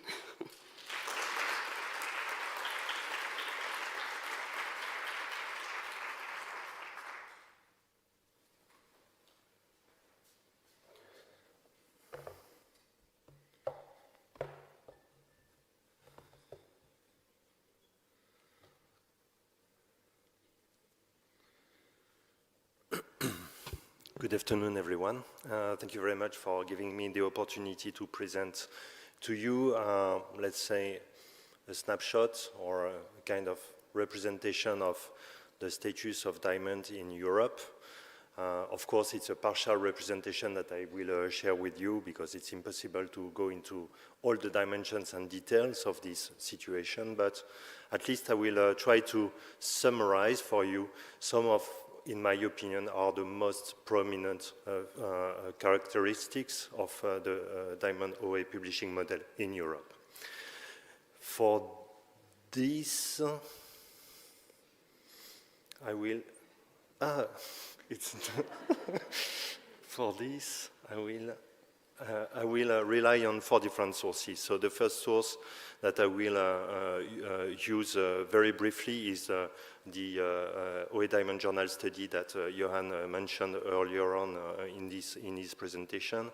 But I will more extensively rely on the extensive survey that we did in the context of the Diamas project, at the beginning of the Diamas project, to survey not only the Diamond journals, but more precisely the Diamond OA publishers and service providers, and what we call, in fact, institutional publishers and service providers. I will give you more details about that.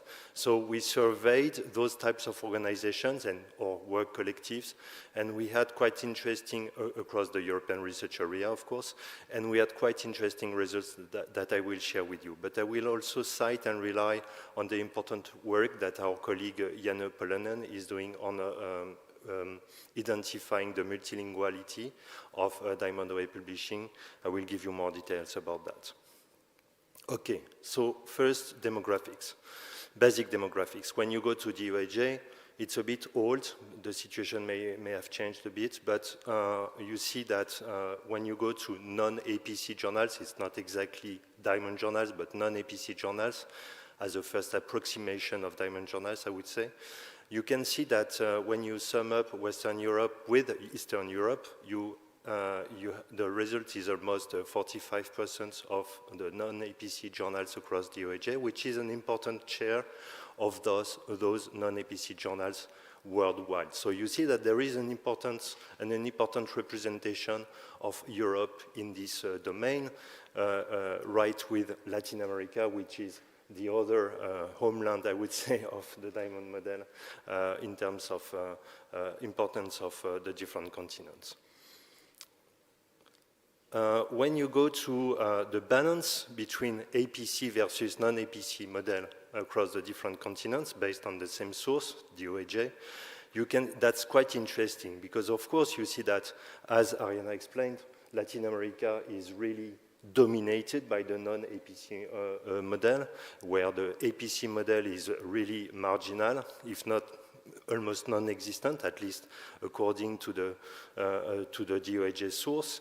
But when you have a closer look at what's happening in Europe, you see that in Western Europe, there is a kind of balance in open access journals referenced in DOAJ between those who charge APCs and those who don't charge APCs. So it wouldn't be true to say that Western Europe is heavily dominated by the APC model. It's not true when you just look at the figures that you can find in DOAJ registering a lot of open access journals. And when it comes to Eastern Europe, which is even more interesting, you see that there is this long tradition of non-APC diamond journals where you have an important dominance or domination of the non-APC journal in terms of distribution against the APC journal. So that's quite interesting to have these basic demographics in mind when we look at the situation in Europe.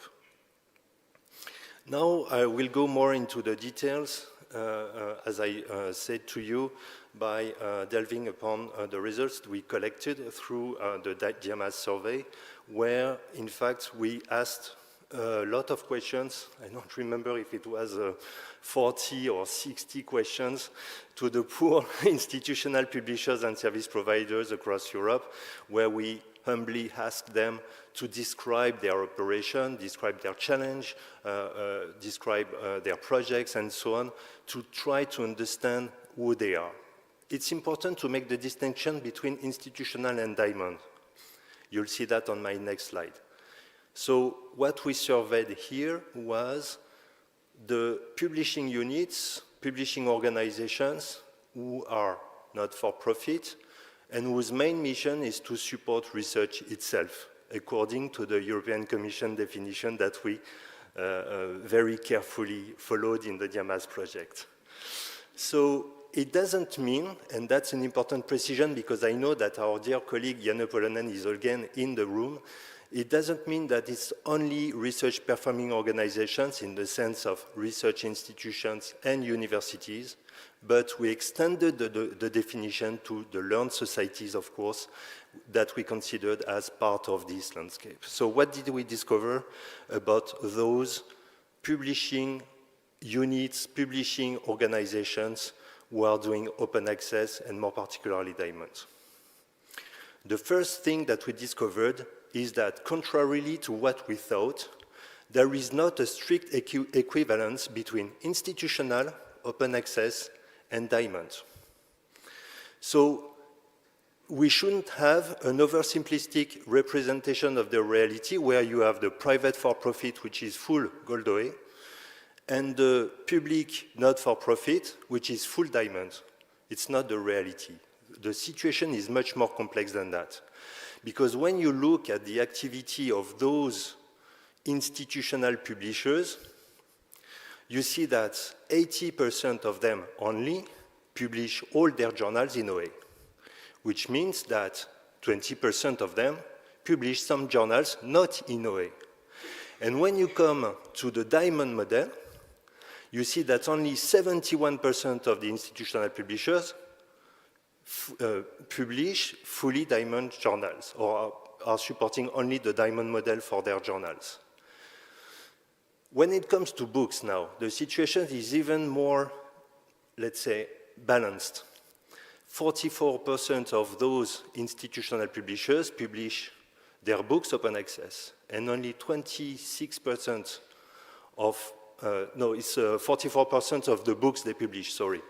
And only 26% of the books they publish are diamond open access.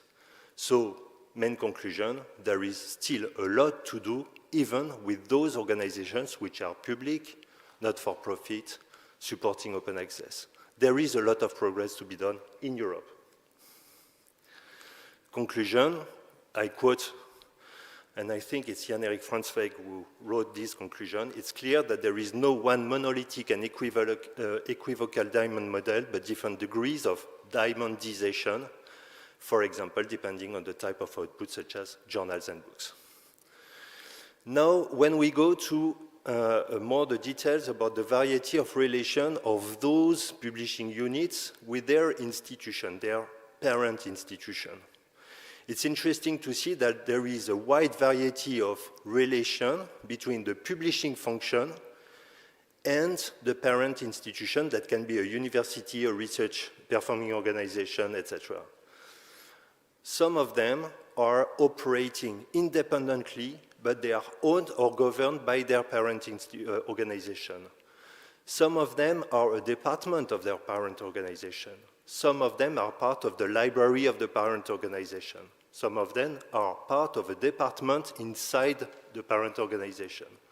So you can see the whole variety of this relation between the publishing unit in diamonds, hopefully, and the mother or the parent organization, sorry, which has a lot of consequences in creating a lot of different situations that we have to deal with. So that's the European situation. And of course, there is also a difference of the mission of this publishing unit. Do they publish only for their parent organization, or are they able to publish for other? And you can see that, in fact, most of them, but not all of them, publish widely in the national landscape, for example, not only for their own researchers. But there is an important part of them who do that. They publish only for their own researchers. And that's more prominent in Southern Europe.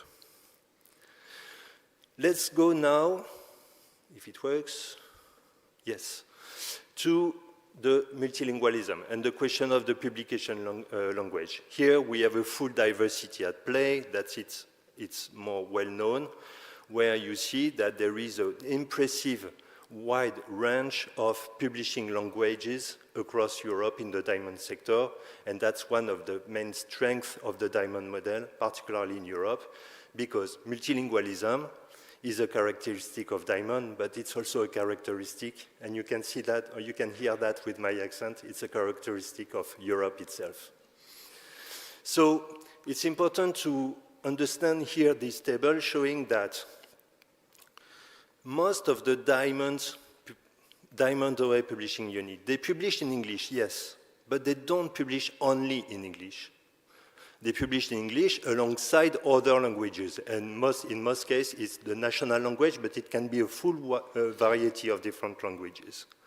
So I don't go into the details. You can see the impressive list of publishing languages supported by the Diamond OA model here. And now you have, and that's where I quote my colleague Janne, you have the distribution of multilingualism and the balance or the contrast of multilingualism between the APC model and the Diamond model based on DOAJ source.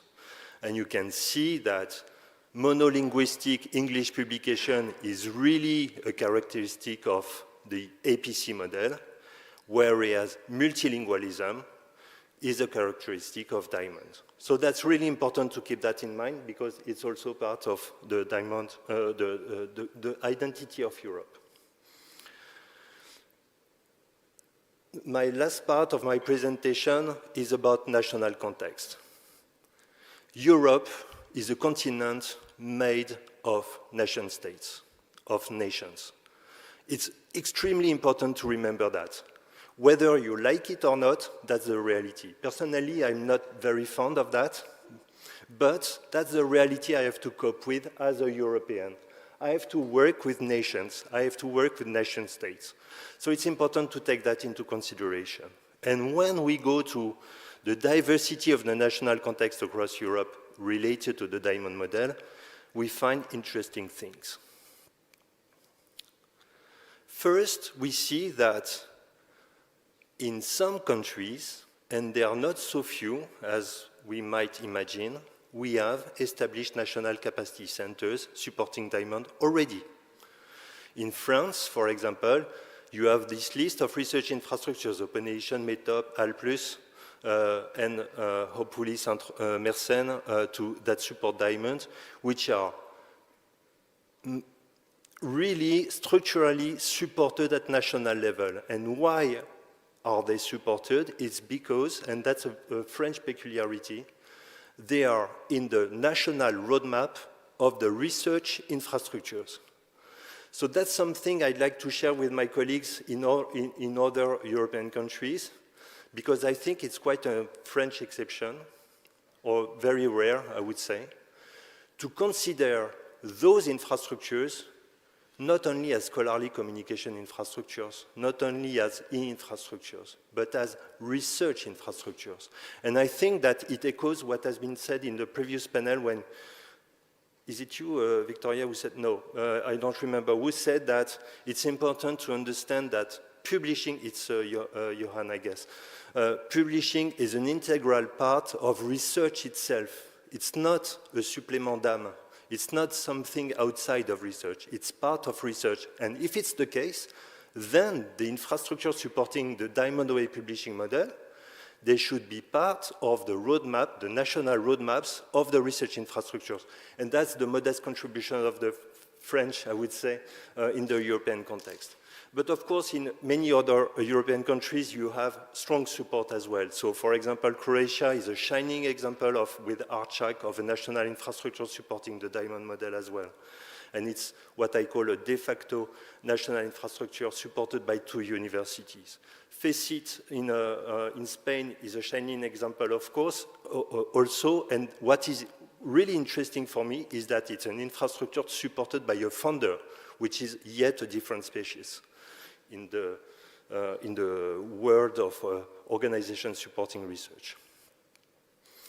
And in other countries, it's growing. So we are very pleased to see that the DFG, the National Funding Agency in Germany, just granted an important grant to a collective to set up a project, to set up a national capacity center at national level in Germany.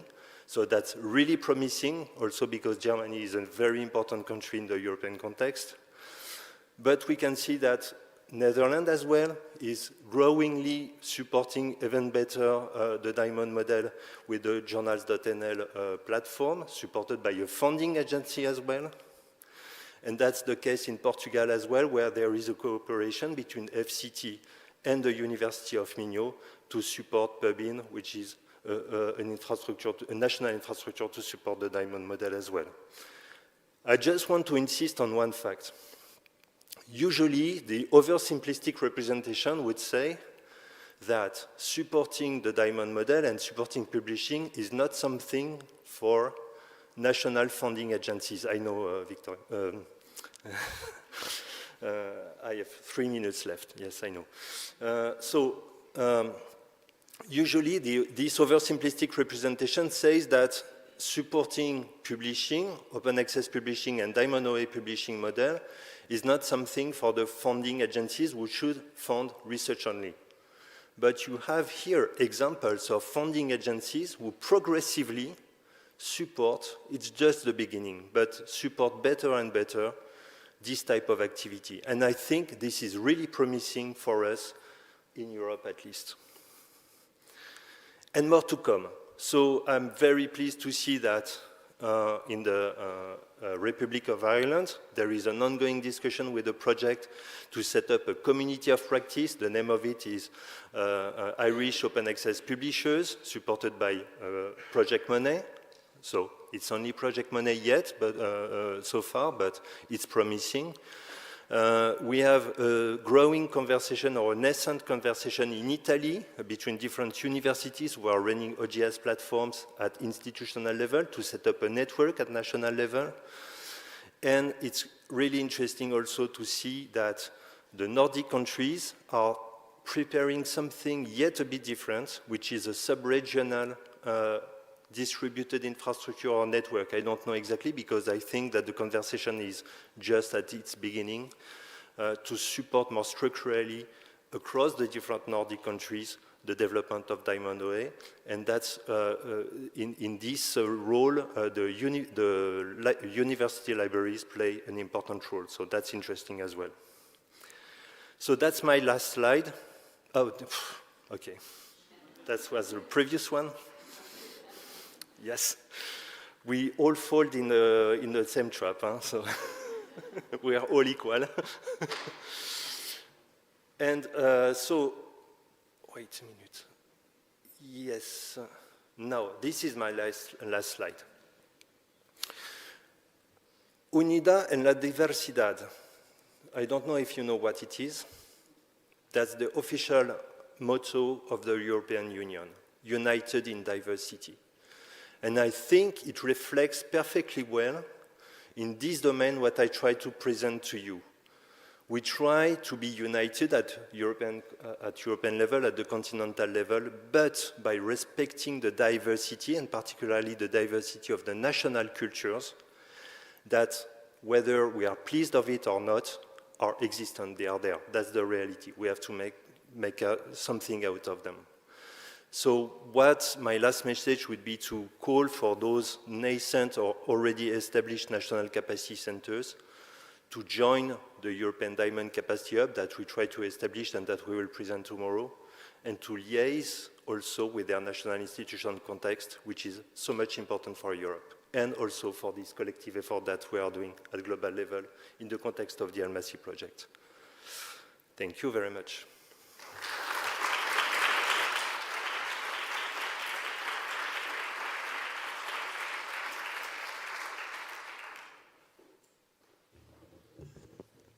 Well, thank you. Thank you for your insights, for your presentations. We have 5 minutes for questions and answers. I'm sorry for putting so much pressure on you. I'm sorry, I feel like the witch of the north. Sorry.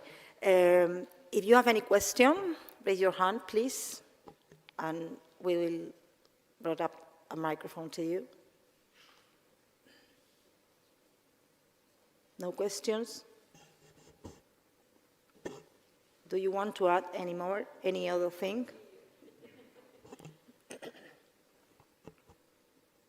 If there are no questions, we can take the break for the coffee. So, thank you so much.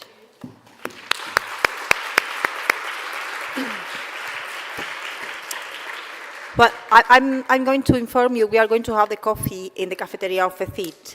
We have to go through the museum. Please follow our staff in FECYT, the ones with the blue layers.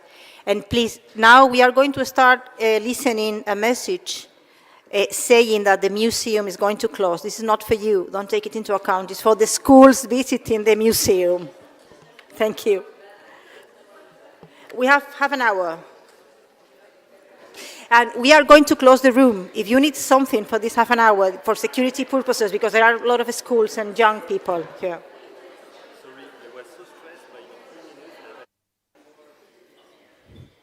I'm looking for the speakers. If they are not here, we can do nothing. Oh, yeah, Pilar, waiting for you. So, hi. Yeah. You know, I'm the witch of the West. I have made the translation directly from the Spanish one to English, witch of the North. Well, welcome back. Welcome back, everyone. This is the third and the last session. We are going to have 4 presenters, and we are going to talk about ALMASI project, the components of ALMASI project. Our presenters are Joana Bol, please come here, Pilar Rico Castro, Juan Pablo Alperín, Irina Kushna, and Vanessa Prudman. Joana Bol, look for my glasses, is the Managing Director of the Directory of Open Access Journals, DOAJ. She will discuss about the landscape as one of the ALMASI components. Pilar Rico Castro, head of the Open Science Unit at the Spanish Foundation of Science and Technology, FECYT, will address quality assessment and alignment. Juan Pablo Alperín, Scientific Director of the Public Knowledge Project, PKP, will talk about training, and Irina Kushna, Open Access Program Manager at IAFL, and Vanessa Prudman, Director of Spark Europe, both will talk about sustainability. Please welcome them.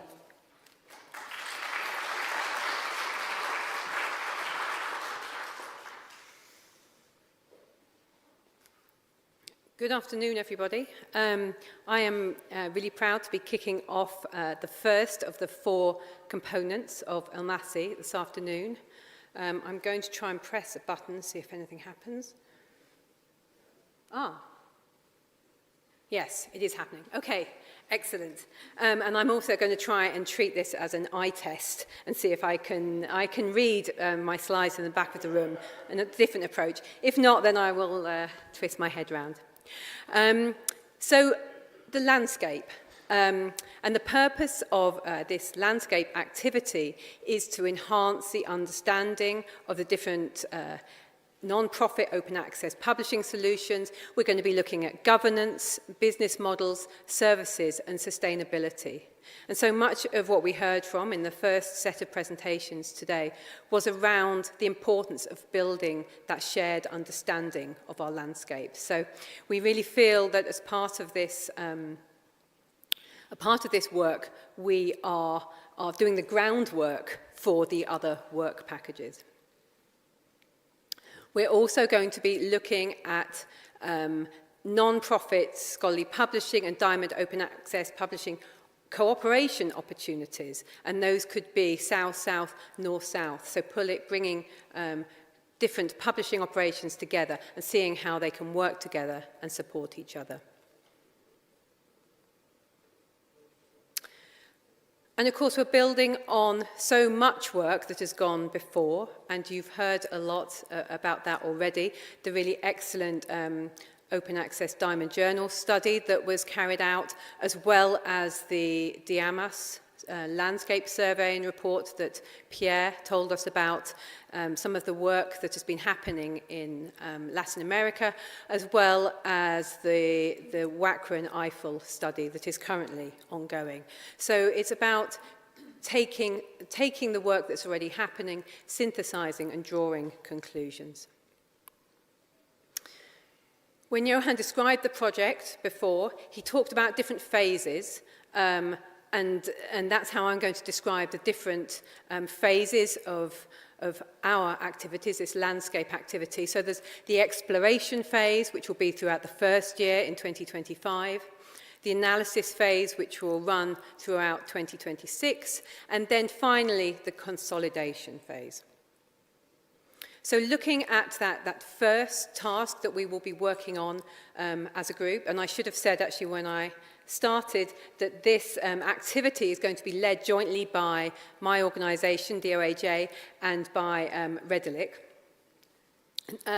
We're going to be looking to map, define and classify non-profit publishing services and solutions. So trying to provide insights on non-profit, diamond, scholar-led publishing across Europe, Africa and Latin America. And we're going to be looking at geographical areas, types of outputs, organisational structures, governance models, funding mechanisms, and types and levels of services and solutions. And this task will be carried out by our colleagues at TSV, the Federation of Finnish Learned Societies, who have a huge amount of expertise in bibliometric analysis. So they will be leading this work with input, in particular, from colleagues from the different regions. During the second phase in year 2, and this work will be led by colleagues at Eiffel, we will be looking at the strengths, challenges and threats of non-profit open access publishing solutions in their local context. We'll be using the data that we have gathered from the first phase of this piece of work and using that to develop qualitative case studies of selected countries using a network-driven approach.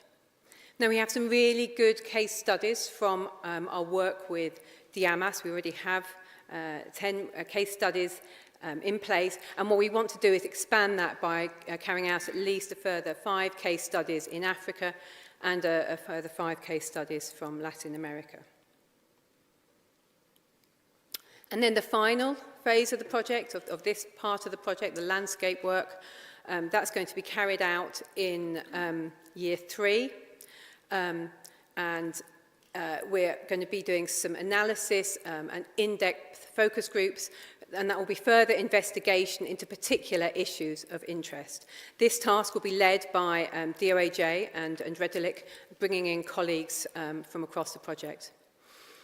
We'll be doing some soft testing of some of the solutions that that have been identified through our other work packages.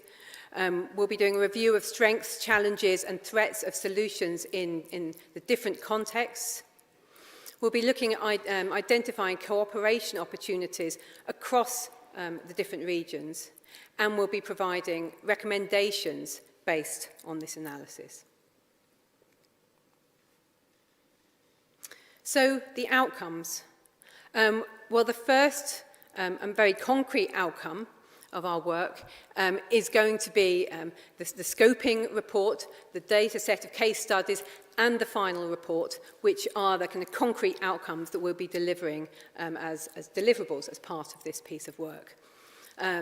Those will be feeding into the work packages from other colleagues, but also open for the community to use and reuse, and it'll contribute to a greater understanding across our global network of non-profit open access publishing solutions. And I'm really hoping that this greater understanding that we create between ourselves and with the other projects will lead to that enhanced trust, which we've been talking about as being so important. Thank you.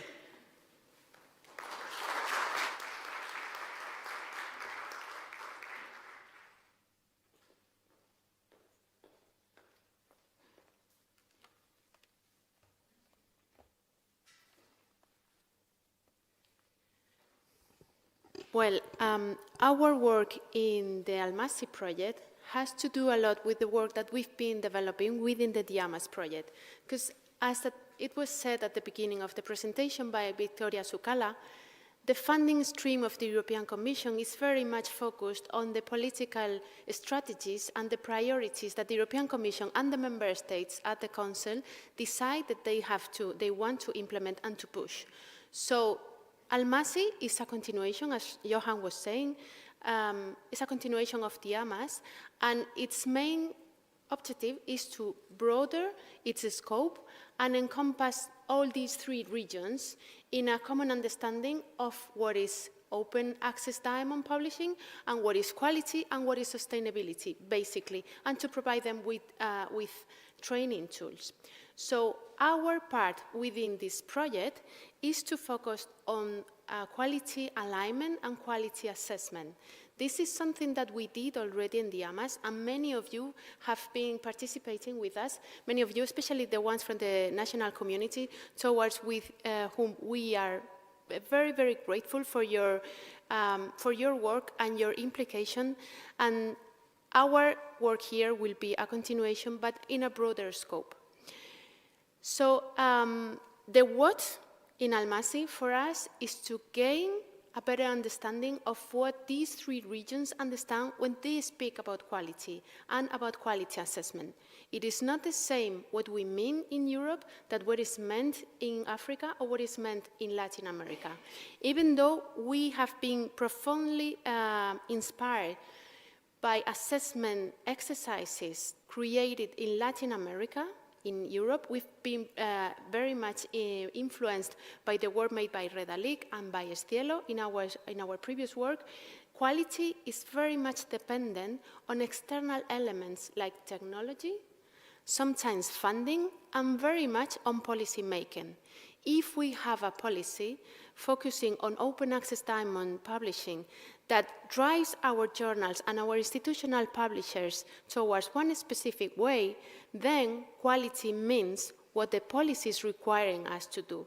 So quality is not, it's an agreement that we have to build among the members of the community, and it is not a straightforward concept because, as I said, it's highly dependent on external variables. So the first activity that we are conducting within our role in ALMASI project is to understand what means quality assessment in the three regions.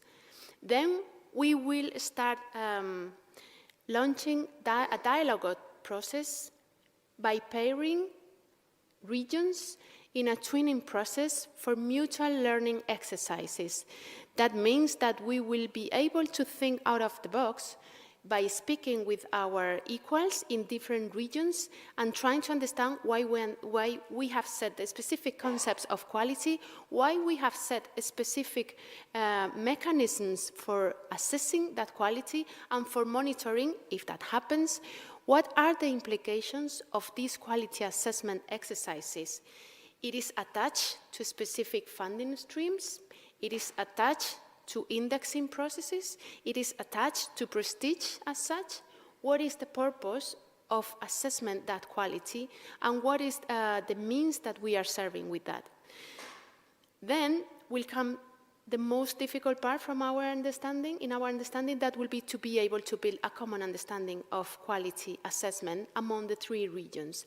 And our experience has shown us that this might be easy to think, easy to, in your mind, can be an easy exercise, but it has a lot of nitty-gritty details to be sorted out and large pitfalls that have to be discussed openly, and it takes much longer than expected.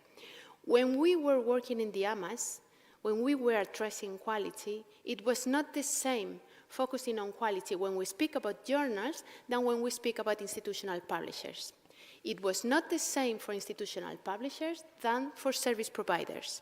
It was not the same for journals than for books. It will not be the same in different regions with different context and different narratives, different policies, and different economic funding streams focusing on journals, institutional publishers, service providers, and so on. So getting an agreement of a common framework for assessing quality is such a large challenge for us. And then to establish a common framework for this quality monitoring. The how, this is the what and now the how. We will use typical methodologies of these social scientist approaches, like comparative analysis on quality support instruments, their level of implementations, and the impact in the 3 regions. We will conduct mutual learning exercises through twinning processes, and will extend the quality instruments for global applicability. The biggest challenge, as I was mentioning. Where do we come from? Many of you, I hope all of you, know the Diamond Open Access Standard, which was one of the main outputs that came out of the DIAMAS project, and in which many of you, being here at this room, were working, some of you very hard, and we know that was a difficult text to write because we had to agree on the verb that we used, the commas, where to place them, where to stop the sentence, which complements to add after finishing the sentence. Well, I remember the discussion about the verbs. It was not that easy at all. Might be easy now if you read the Diamond Open Access Standard, but by that time, and Claire knows that, it was not. It was a simply exercise because we were focusing only on institutional publishers in their role of publishing journals, not books, in the European context, with a cultural homogeneity that will help us to a common understanding of what was quality and what was out of the borders of quality. But we realized how dependent it is even on the institutional culture. Sometimes within the institutions, the library and the service, the institutional publisher is not the same unit. Sometimes they do not even have the same agenda, same budget. They have uneven budgets. They have sometimes different interests, different ways of understanding publishing, and that is an ecosystem in which we have to move ourselves. We cannot change the ecosystem. We do have to understand and respect that ecosystem. So we try to write a comprehensive and the most broader mechanism for quality assessment, and we ended up with the Diamond Open Access Standard, which was and which is based on the several core components that were leading all our project. It took us more than 1 year to write the Diamond Open Access Standard, and we began by analyzing more than 71 documents. Oh, sorry. Thanks. We analyzed more than 71 documents from all around the world. We realized that quality tends to mean the same, but the application of quality to different elements is not the same. So the first activity that we will conduct is analyzing these non-for-profit open access editorial quality support instruments in the 3 regions. For Europe, we come from DOAS. From Latin America, we have a lot of information already, and thanks to the being colleagues, members of the consortium, together with Redalic, we will have access to a lot of information, as well as with Africa, because we will have the vision of AJOL and AILF that are very well, they do really well know the African context. That will be based on desk work, that will be a hard desk work, and a comparative approach. For the mutual learning exercise through the twinning process, we are new on this. We haven't done this before in the DIAMAS project, but we believe that since the cultural context and the environments are so different, this twinning process can help us breaking the ice in some conversations and making the relation easier. So we will be able to shorten the distance between the regions, between South-South and South-North. And for the extension of quality instrument for global applicability, we have the experience. The graph that you can see in the slide here represents the methodology that we applied for building the Diamond Open Access Standard. And I'm trying to make a parallelism between the methodology approach that we will have to use in ALMASI against the one that we use in DIAMAS.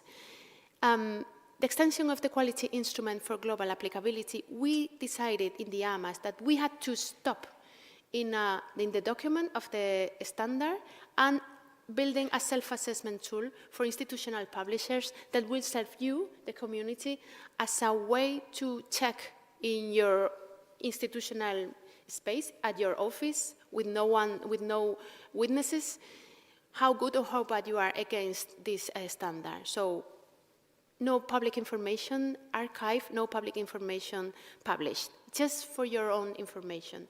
But we do believe that creating a global monitoring assessment system will be useful for the community, because the place where we stand is we believe that quality is a public good and it should be a public good. Ariana was mentioning that for Redalic, knowledge is a public good, journals are public goods, digital infrastructures are public goods.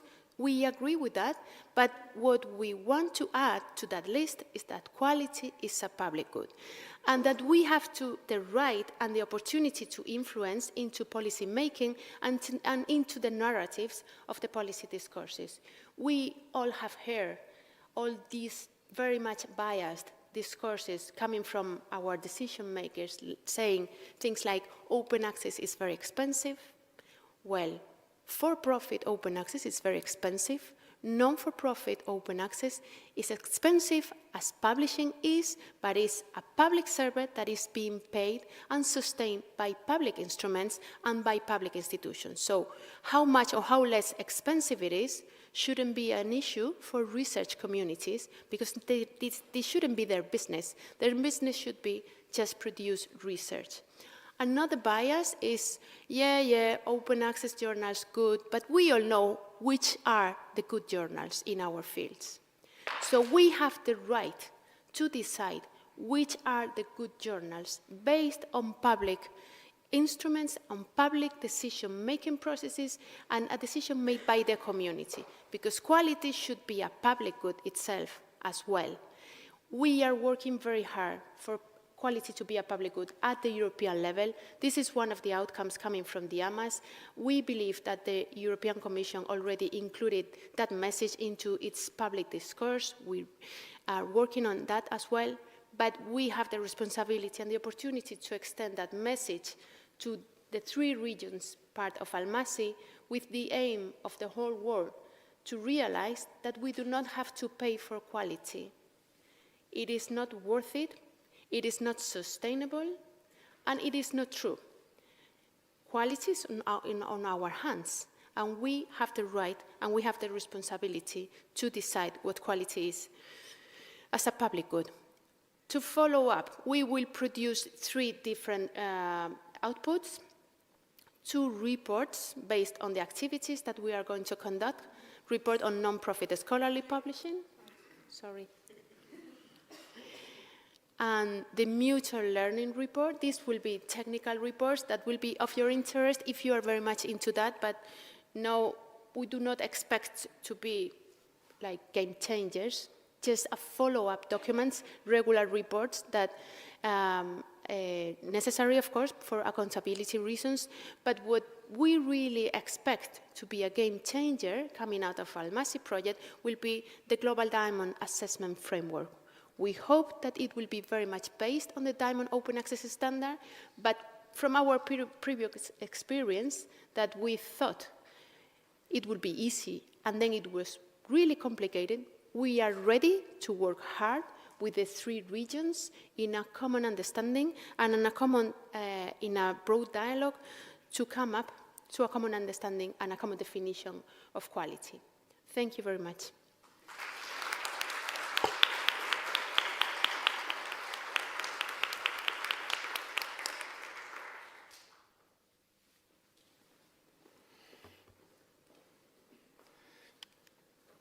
Okay, I don't know what's going to be the bigger test of my eyesight of reading there or trying to read it, tying these little slides on my phone. So we'll see if I can manage with one of those two, and to try to keep up.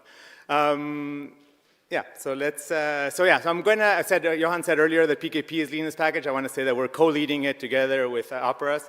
In terms of leading this work around preparing the training and development materials, but also with quite a bit of participation from FECYT and from DOAJ and really from all of the partners in the consortium. So we're just kind of helping to help orchestrate and take the lead on that, but and this is really going to take a group effort, and actually there'll be a call for anyone actually in the community to participate at times. So the objective of this work around the training is to improve the technical, scientific quality of publishing solutions and outlets so that they're trusted. And so this is, again, this question of trust is coming up again, and trusted across countries and disciplines, and really around the different kinds of contexts in which all of this diamond publishing is happening. The goal of all of this is, of course, to enable the knowledge transfer so that of an uptake of the best practices, right, around dissemination of good practices that enhance the visibility and the quality of nonprofit publishing. So really trying to help to make sure that these good practices that are out there are actually being taken up by the community, and that there's people who have the opportunity to improve and develop their processes and the way that they do the publishing. The action that we are really undertaking in this particular part of the work is to develop training materials and training modules that can be done remotely for service providers and for journal editors, and probably as well for researchers that are participating in the publishing process. The work that we've laid out is laid out into 4 different tasks, and I think that they build on each other. They operate sequentially, kind of starting in a staggered way, but then also overlapping. And this is in the interest of being multilingual. I've translated this. This is written in European Commission grant writing language, and I put it into English for most of us to be able to understand. The way that we've laid it out, the first idea is to try to figure out what is it that we think that people need to know about. We want to really build, we're starting a little bit later, we want to build on the understanding that we start to develop with ALMASI of the landscape across the different regions and across the different contexts, and try to figure out how we write course outlines around the different topics that there needs to be training on, where there is a gap, where there's knowledge that needs to still be built, where people are requiring some assistance in being able to learn and disseminate those good practices, and figure out which courses or modules go together. So really thinking around this work, around figuring out what is the curriculum. So those of you that come from the education space, this is really the curriculum development part of the project, and understanding what is it that needs to be known, what is the order that people need to know these things in, who are the target audiences, and those sort of elements that help to develop an entire program of training and in different ways that those things can be combined. We want to build on things that are already known. We don't want to necessarily say, okay, we can identify what might be the materials that need to be put together, but we need to gather and catalog the training materials that are already out there. There's courses that already exist, there's modules that already exist, there's materials and elements that are already been collected by the community. So I can know that at PKP, we've had the PKP school for now operating for many years where we have courses, and some of them are out of date, but there's a lot of good materials that are there around for editors to be able to build what our reviewers need to do, for journal managers. And similarly, some of the previous projects, like the Craft Away project, has also created some learning materials. And some of the resources from the Diamas projects are good resources that they might not be set up as courses, but they're materials that already exist. So we're going to be setting all of the partners in the consortium to help us to collect these materials and be able to gather them together. We'll then need to identify, okay, we've identified what the curriculum is, what is it that the things that people need to know. We can imagine what the courses might be or what the programs that combine those courses together.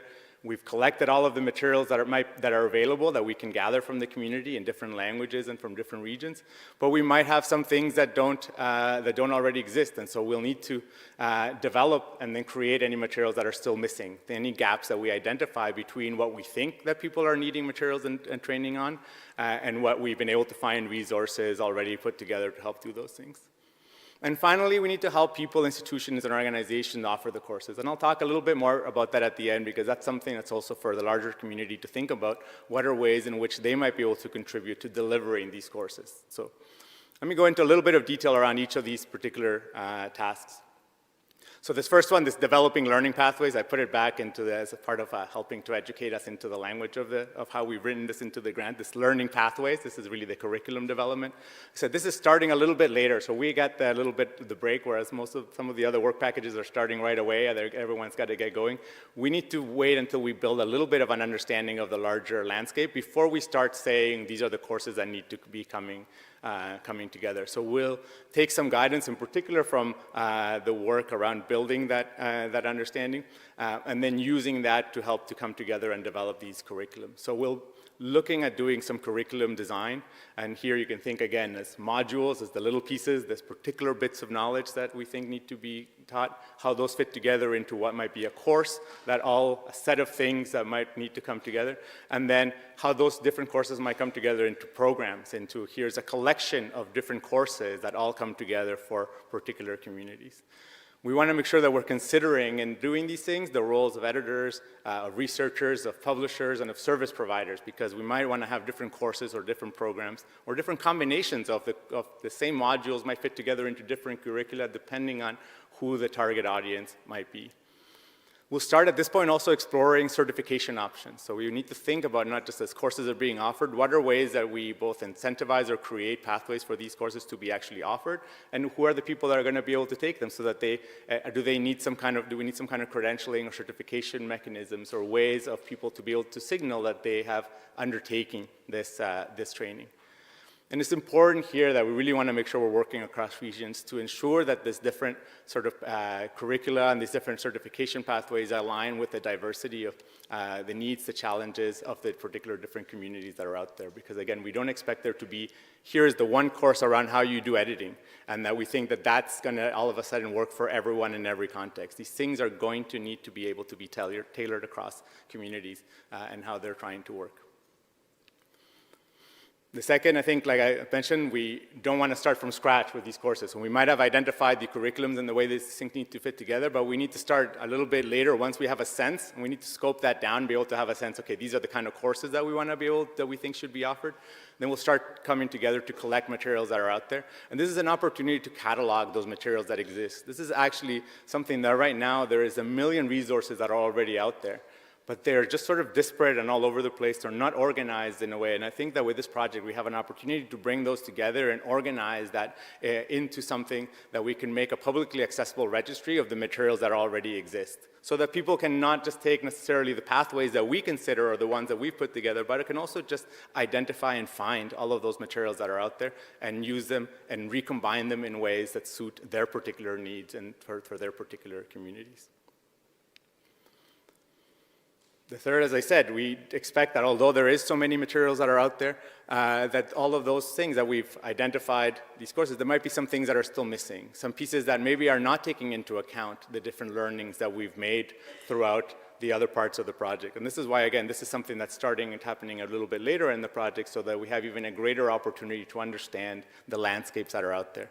We need to then see that there might be some gaps and there's some particular challenges that particular communities are facing. And then we realize that we need to develop some resources that are tailored to addressing the needs and challenges of those communities.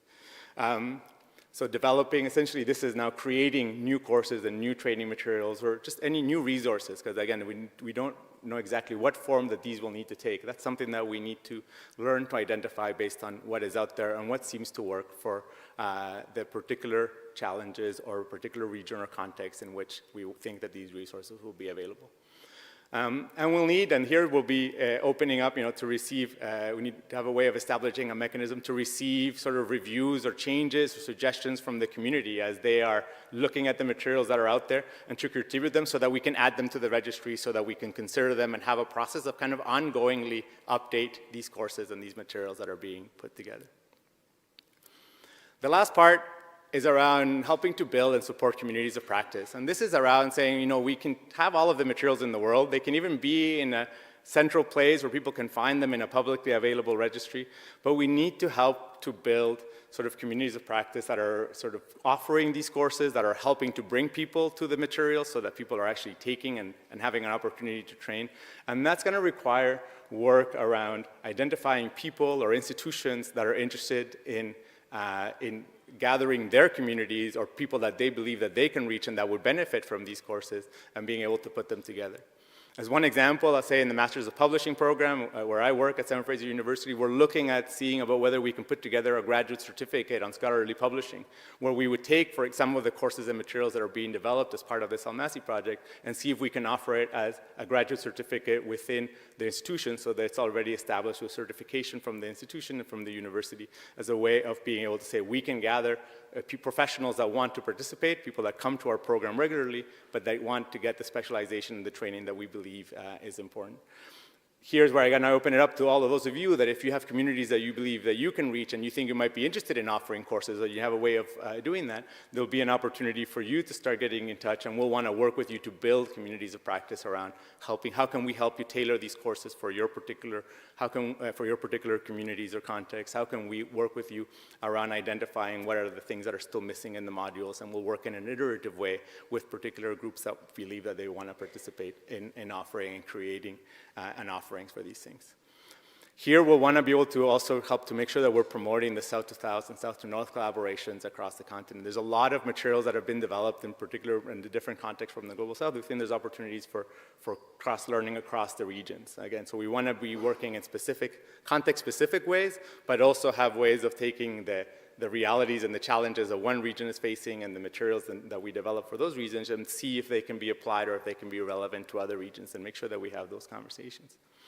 So really, this is really all about making sure that we provide the community that's trying to do diamond open access publishing with the resources that they need to make sure that they're following best practices for their context, but more importantly, that they have the tools that they need to address the challenges that they're facing in being able to offer. What are the barriers that are preventing them from doing high-quality diamond open access publishing? We think that the training and materials that we can gather from the community, put them together and think through what those courses are, is a way of making sure that we can elevate the region and the quality of open access publishing around the world. Thank you.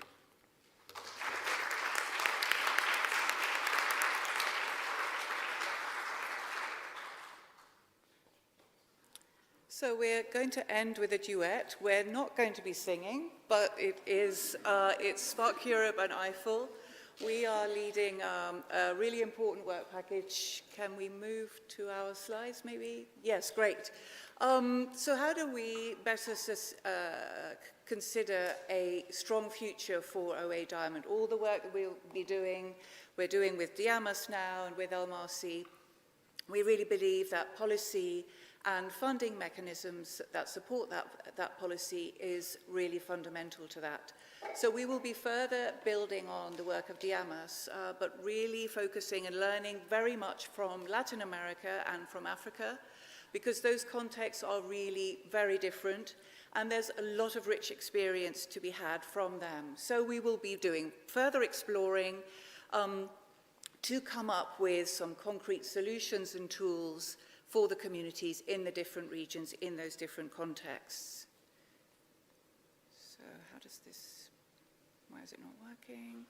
Oops. Yes. My eyes maybe are not as, no, I'm going to try. So the objectives is really, again, to gain further understanding about the national policy landscapes related to not-for-profit OA publishing. So the role of governments here and research funders is really critical as future policymakers and funders supporting and committing to not-for-profit OA publishing. So we want to explore what those policies exist, what do they look like, where, how have they been developed and why, and what are the funding arms that maybe come with those. And not to be forgotten, also in some of the regions of Africa, not just Africa, but in other regions, institutions, we've heard how vital they are in supporting the OA Diamond publishing community, but also institutional policy making is really critical when commitments are made to support your editors and journal managers, for example, and paying your way forward to support that. So, secondly, we want to stimulate then, so from learning from across the regions, we want to stimulate the development of institutional and national policies that support this kind of publishing, and with funding ideally. It's not an easy time to be doing that right now, but we are going to see how far we can get with that. And the stimulation, it's also going to be translated into action plans. We don't want some general ambitions. Ideally, we're going to coach and support and to see whether we can come up with some concrete action plans, if possible. And so we will also be helping the different regions, including in Europe, build capacity in this area on financial models amongst nations and institutions, amongst those policymakers and the research funders, to help optimize costs and help sustain the system. Is that not working? Oh, I'm going back. That we don't want to do. Sorry. So there are 4 key tasks, and Irina will take us through a little bit more in detail, and that I really cannot read. So looking at those key tasks, and I'm not going to fall down the stairs. Maybe I'll just go through the tasks. Oh, okay, if you want. That's fine. Do that. So we're starting to carry out a desk research, interviews, regional and country focus groups to understand a little bit better what is national, regional and international open science policy landscape related to Diamond Open Access Publishing, and what are the funding arms and support mechanisms. And in December this year, we'll have a landscape report with this information, including good practices. And of course, we'll build on Diama's work and also America Open Science Policy Observatory.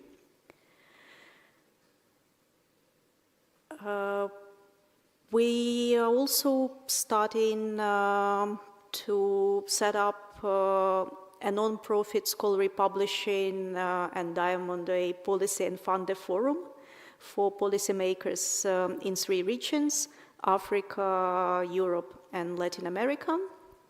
And our goal is to have the first meeting in October this year. And of course, Now we are identifying what are the key policymakers and funder stakeholders, what is the best way to engage with them, and how we can really work with them to address, showcase, discuss non-profit diamond vein publishing policy.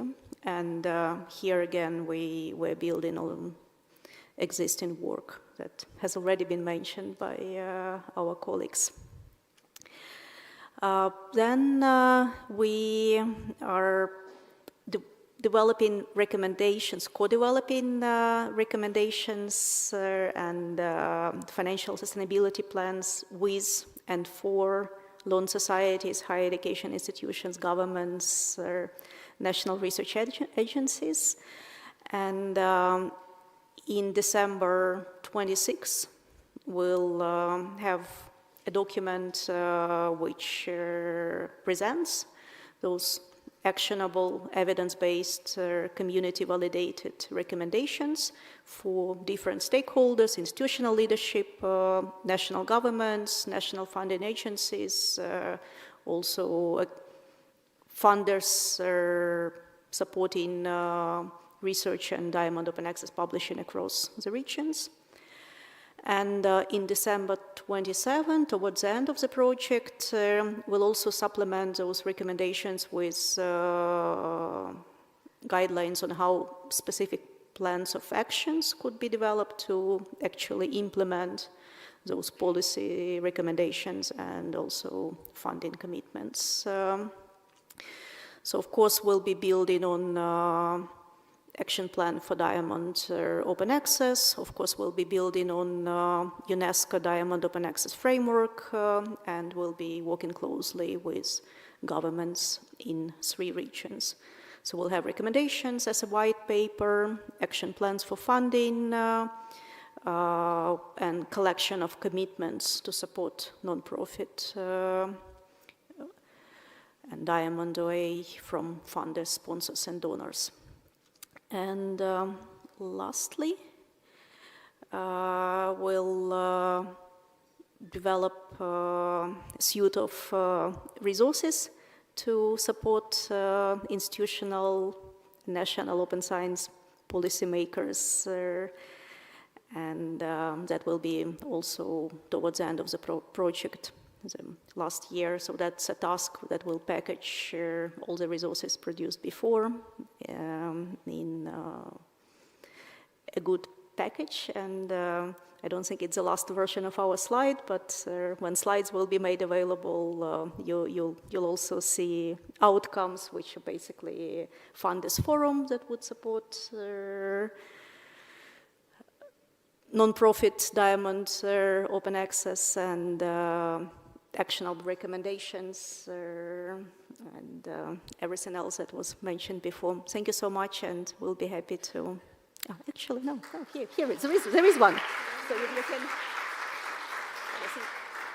So actually, we were going to end with a few key outcomes. That policies and recommendations are discussed at government level, on national and institutional levels, that is as well, including sharing good practices in not-for-profit publishing and how that's funded and how policies are made. And then we'll look at the interregional not-for-profit publishing and Diamond OA policy and funder forum settings, getting people together to discuss and share and move policy and funding forward for a more sustainable future for OA Diamond. Thanks very much. Old slides.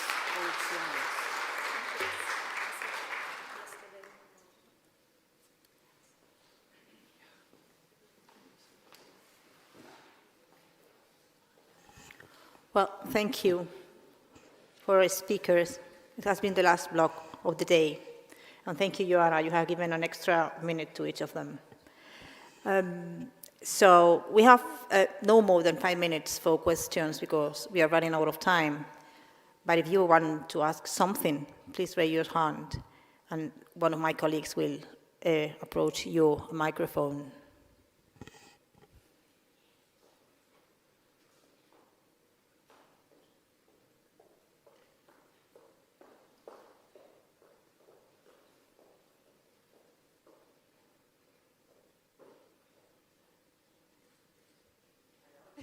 So my name is Remedios Melero. I'm researcher in open science issues in a research institute from the Spanish National Research Council.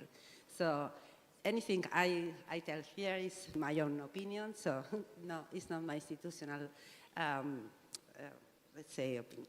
So my question is, have you included or will you include in your analysis the publishers from societies, I mean learned societies, or small publishers, because in Spain at least we have quite a lot of those societies that they publish journals, and they have not particularly this, they don't follow the institutional model of publishing. So, because I have seen in almost all the slides talking about institutional. So my question is, are all those going to be included? Which one of you want to?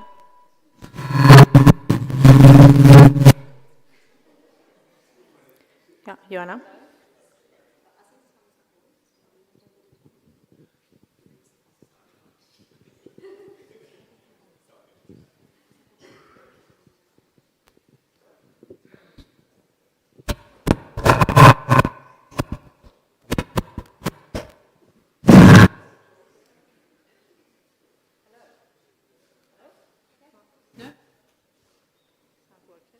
Is it working?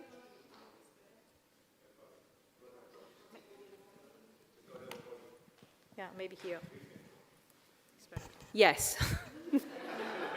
We are definitely going to be including learning societies in the analysis. I think that's something that my colleague Jana can back up in the audience. They play a very important role in the landscape, and we will certainly be wanting to bring them in. So yes.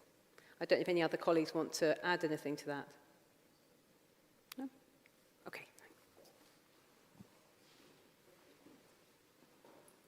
Yes, there is another question.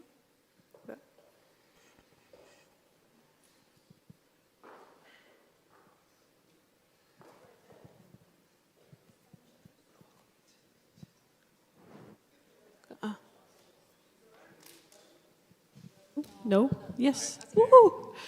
I was scared of it now. My name is Sophie Wenström. I come from Stockholm University Library.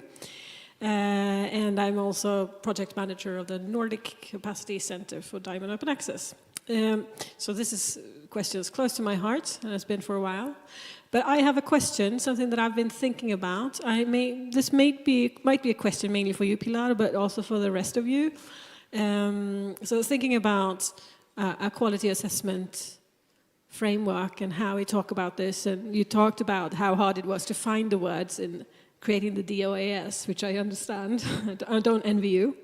But one thing that I do get questions a lot about is the definition of peer review, which is not national, not global, there's very many definitions of it, and I know lots of people in the audience probably struggle with the same thing. Do you think that it will be required of us to agree on terms like that? What does it mean? How do we classify it? And how do you plan to do that in this project? That's a difficult one. I know, sorry. Yeah, but I like it, thank you. When we were writing the Diamond Open Access Standard, the item about peer review was one of the hardest to write, because there was no agreement, not even among the members of the consortium, about open peer review, yes or no. You could have here in those debates as many opinions against that in favor of open peer review, just focusing on one aspect of peer review. So we kind of sorted out by dividing each of the elements included within the Diamond Open Access Standard into required and compulsory.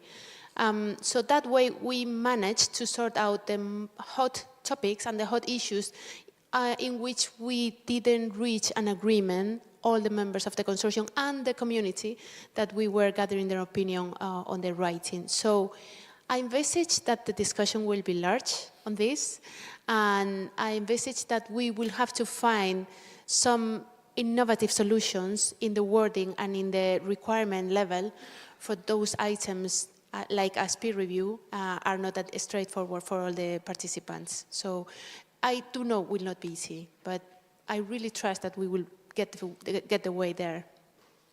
Thanks. Pilar tells me I speak too quickly, so I will try to speak more slowly. It's very hard. I'll say that one of the important things, and when just thinking from the lens of the training, but also thinking more broadly as a researcher, that there is not just around even the practices of whether it's open or closed or what, it's more even what constitutes peer review, and that is something that varies significantly also by discipline and by communities, and it can even vary within disciplines for people that have different orientations within a discipline, have different expectations of what needs to happen during a peer review.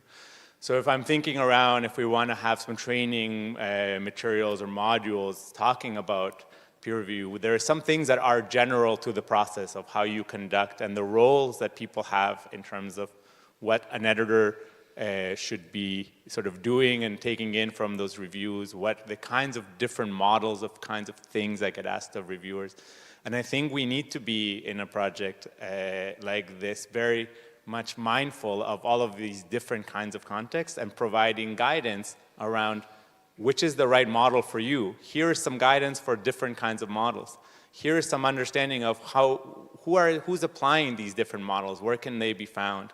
So I think that there's ways in which we can still be applying this different ways of, let's say like it's a standard around explaining this is the norms, but explaining that it isn't one norm or one criteria, that it's a diversity of practices, and to be able to say which is the right, you choose which is the right one that fits you, and here is what we can provide from the materials around some training and guidance so that you can use your model in the best way possible and understand what are the alternatives that you can consider.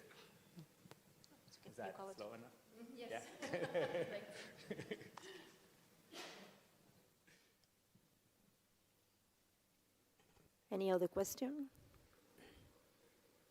Well, if not, thanks again to our... Oh, is there anyone? I haven't seen it.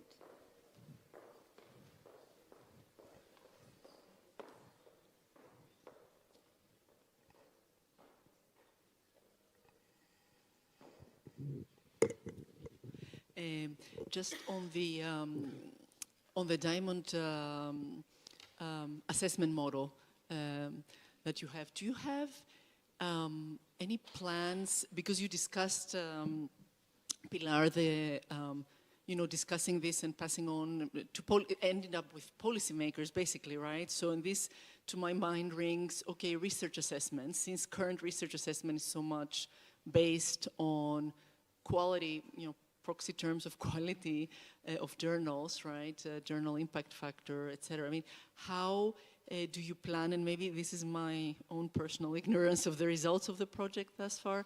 We have read, actually, the work on the tool, but how do you plan in the future of connecting this to the current conversation and affecting and policy regarding assessment? Does it make sense? We are not planning to have that big influence into the research assessment of the R&D personnel on the researchers' side, but on the institutional publishers and on the journals and books side. So we hope it will have an effect on the venues that are the main choice of our research community when they do communicate their work. But when it comes to research assessment at the personal level, that's a different story. So I don't know if I'm answering you. So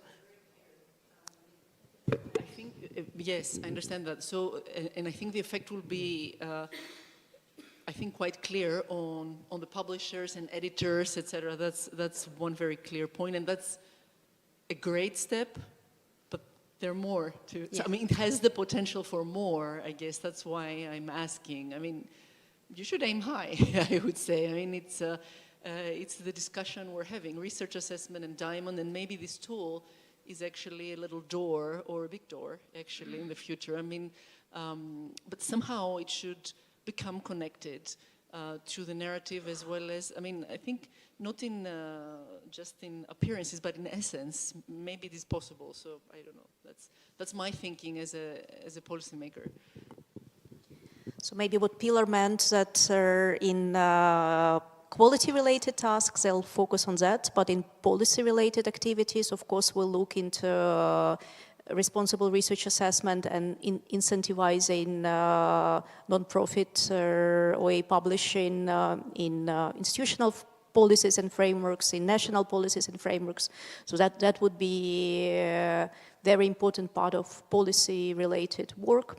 It will be a very important part of recommendations that will be co-developing with institutional leaders, governments, research funders, and it's one of the challenges because for now approaches to research assessment are not really aligned across the regions, and we won't be claiming that we'll align them across the regions, but we'll do the best effort to try to find some common grounds and at least cater for specific institutional or national circumstances and try to support some pilots. And of course, COARA is one of our major stakeholders and also similar bodies in other regions.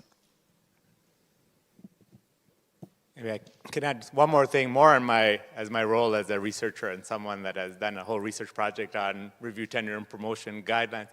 Thinking that the best thing that we can do to help to create changes in research assessment is have the journals that are, the diamond journals, the ones that are operating under this model, be the places where researchers want to publish the most. So I think more than influencing it through policy, which I think influencing research assessment practices through policy many people have been trying and it's very challenging.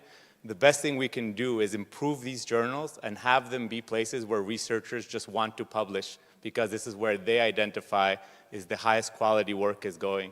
So that I see our pathway to influencing research assessment as being through the improvement of the quality and raising the communities to value these journals. And this will bring the bottom-up changes in the research assessment. But anyway, that's more from my lens around how I've been trying to think around how to influence research assessment, because it is a sticky thing that everyone is trying to pin all of the hopes of changes to academia on those practices. And it's been challenging to see those changes happen through policy. But I think we can have a much more direct impact through having these journals be the ones that are doing the best work and soliciting and bringing together the researchers wanting to say, oh, they're doing such a great job. That's where I want to send my work. This is the journal that's going to give me the most visibility. This is the journal that's going to get me read and get me being valued by my peers. Sorry, yeah, this makes sense to me, but maybe it's just because we're the commission, it keeps coming back to us and it keeps coming back to us. And I was just discussing so where do the researchers publish though? I mean, now, for example, it keeps coming back to us because we do not approve costs for hybrid journals. I mean, we routinely receive hissing emails from researchers saying that, you are obstructing me from doing my work and I cannot publish where you tell me, basically we tell them, okay, you can publish in Hebrew journals, but we are not going to pay for it. And then they're like, oh, but you're creating a problem with me because here's how I'm being assessed. And that's where I need to publish, and you're not paying for it. So then we tell them, maybe you can look for alternatives. And then they're like, I think probably, no, you're right, but it also, you need probably top-down and bottom-up at the same time somehow. But I guess all I'm saying is that probably would be good that in the future it somehow is part of the conversation or a solution or a pathway, or something that will also be helpful at that level. But I guess as Irina said, your plans are to do it anyway. So. And also what we presented are just some of the project activities. There will be others that we didn't have time to talk about. For example, one of the activities would be engaging with researchers across those 3 regions via journal editors. And that's where conversations that Juan Pablo mentioned will be happening. Makes sense. Thank you for your question. Any other question or comment? So then, thank you, our speakers.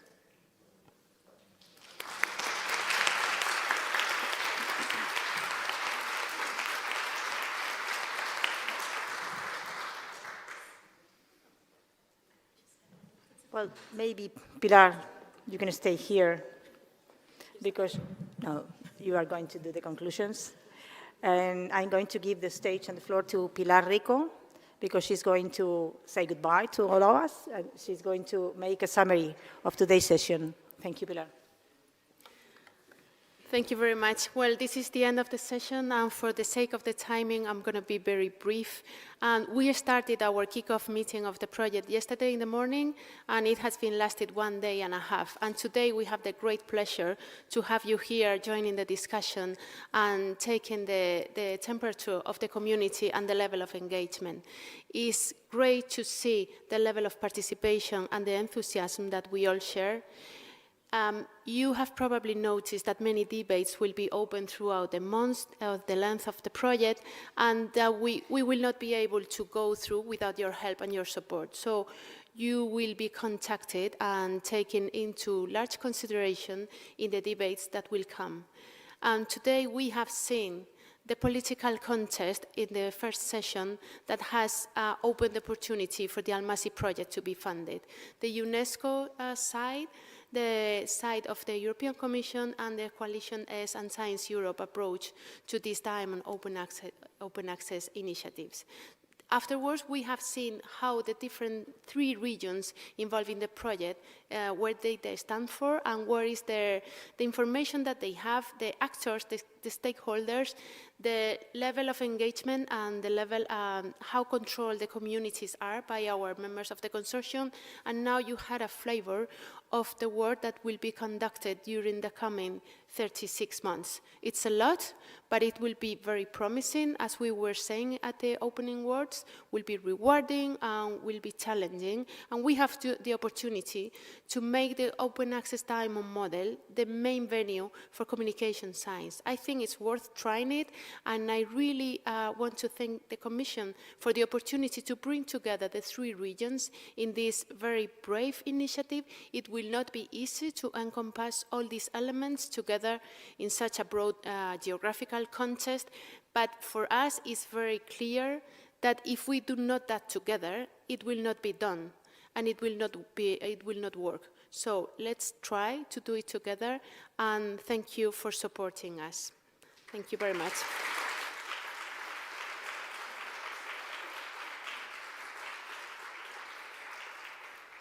Now we are having a cocktail upstairs, same place where we had a coffee break. Is a cocktail for us to do some networking and get some fresh air.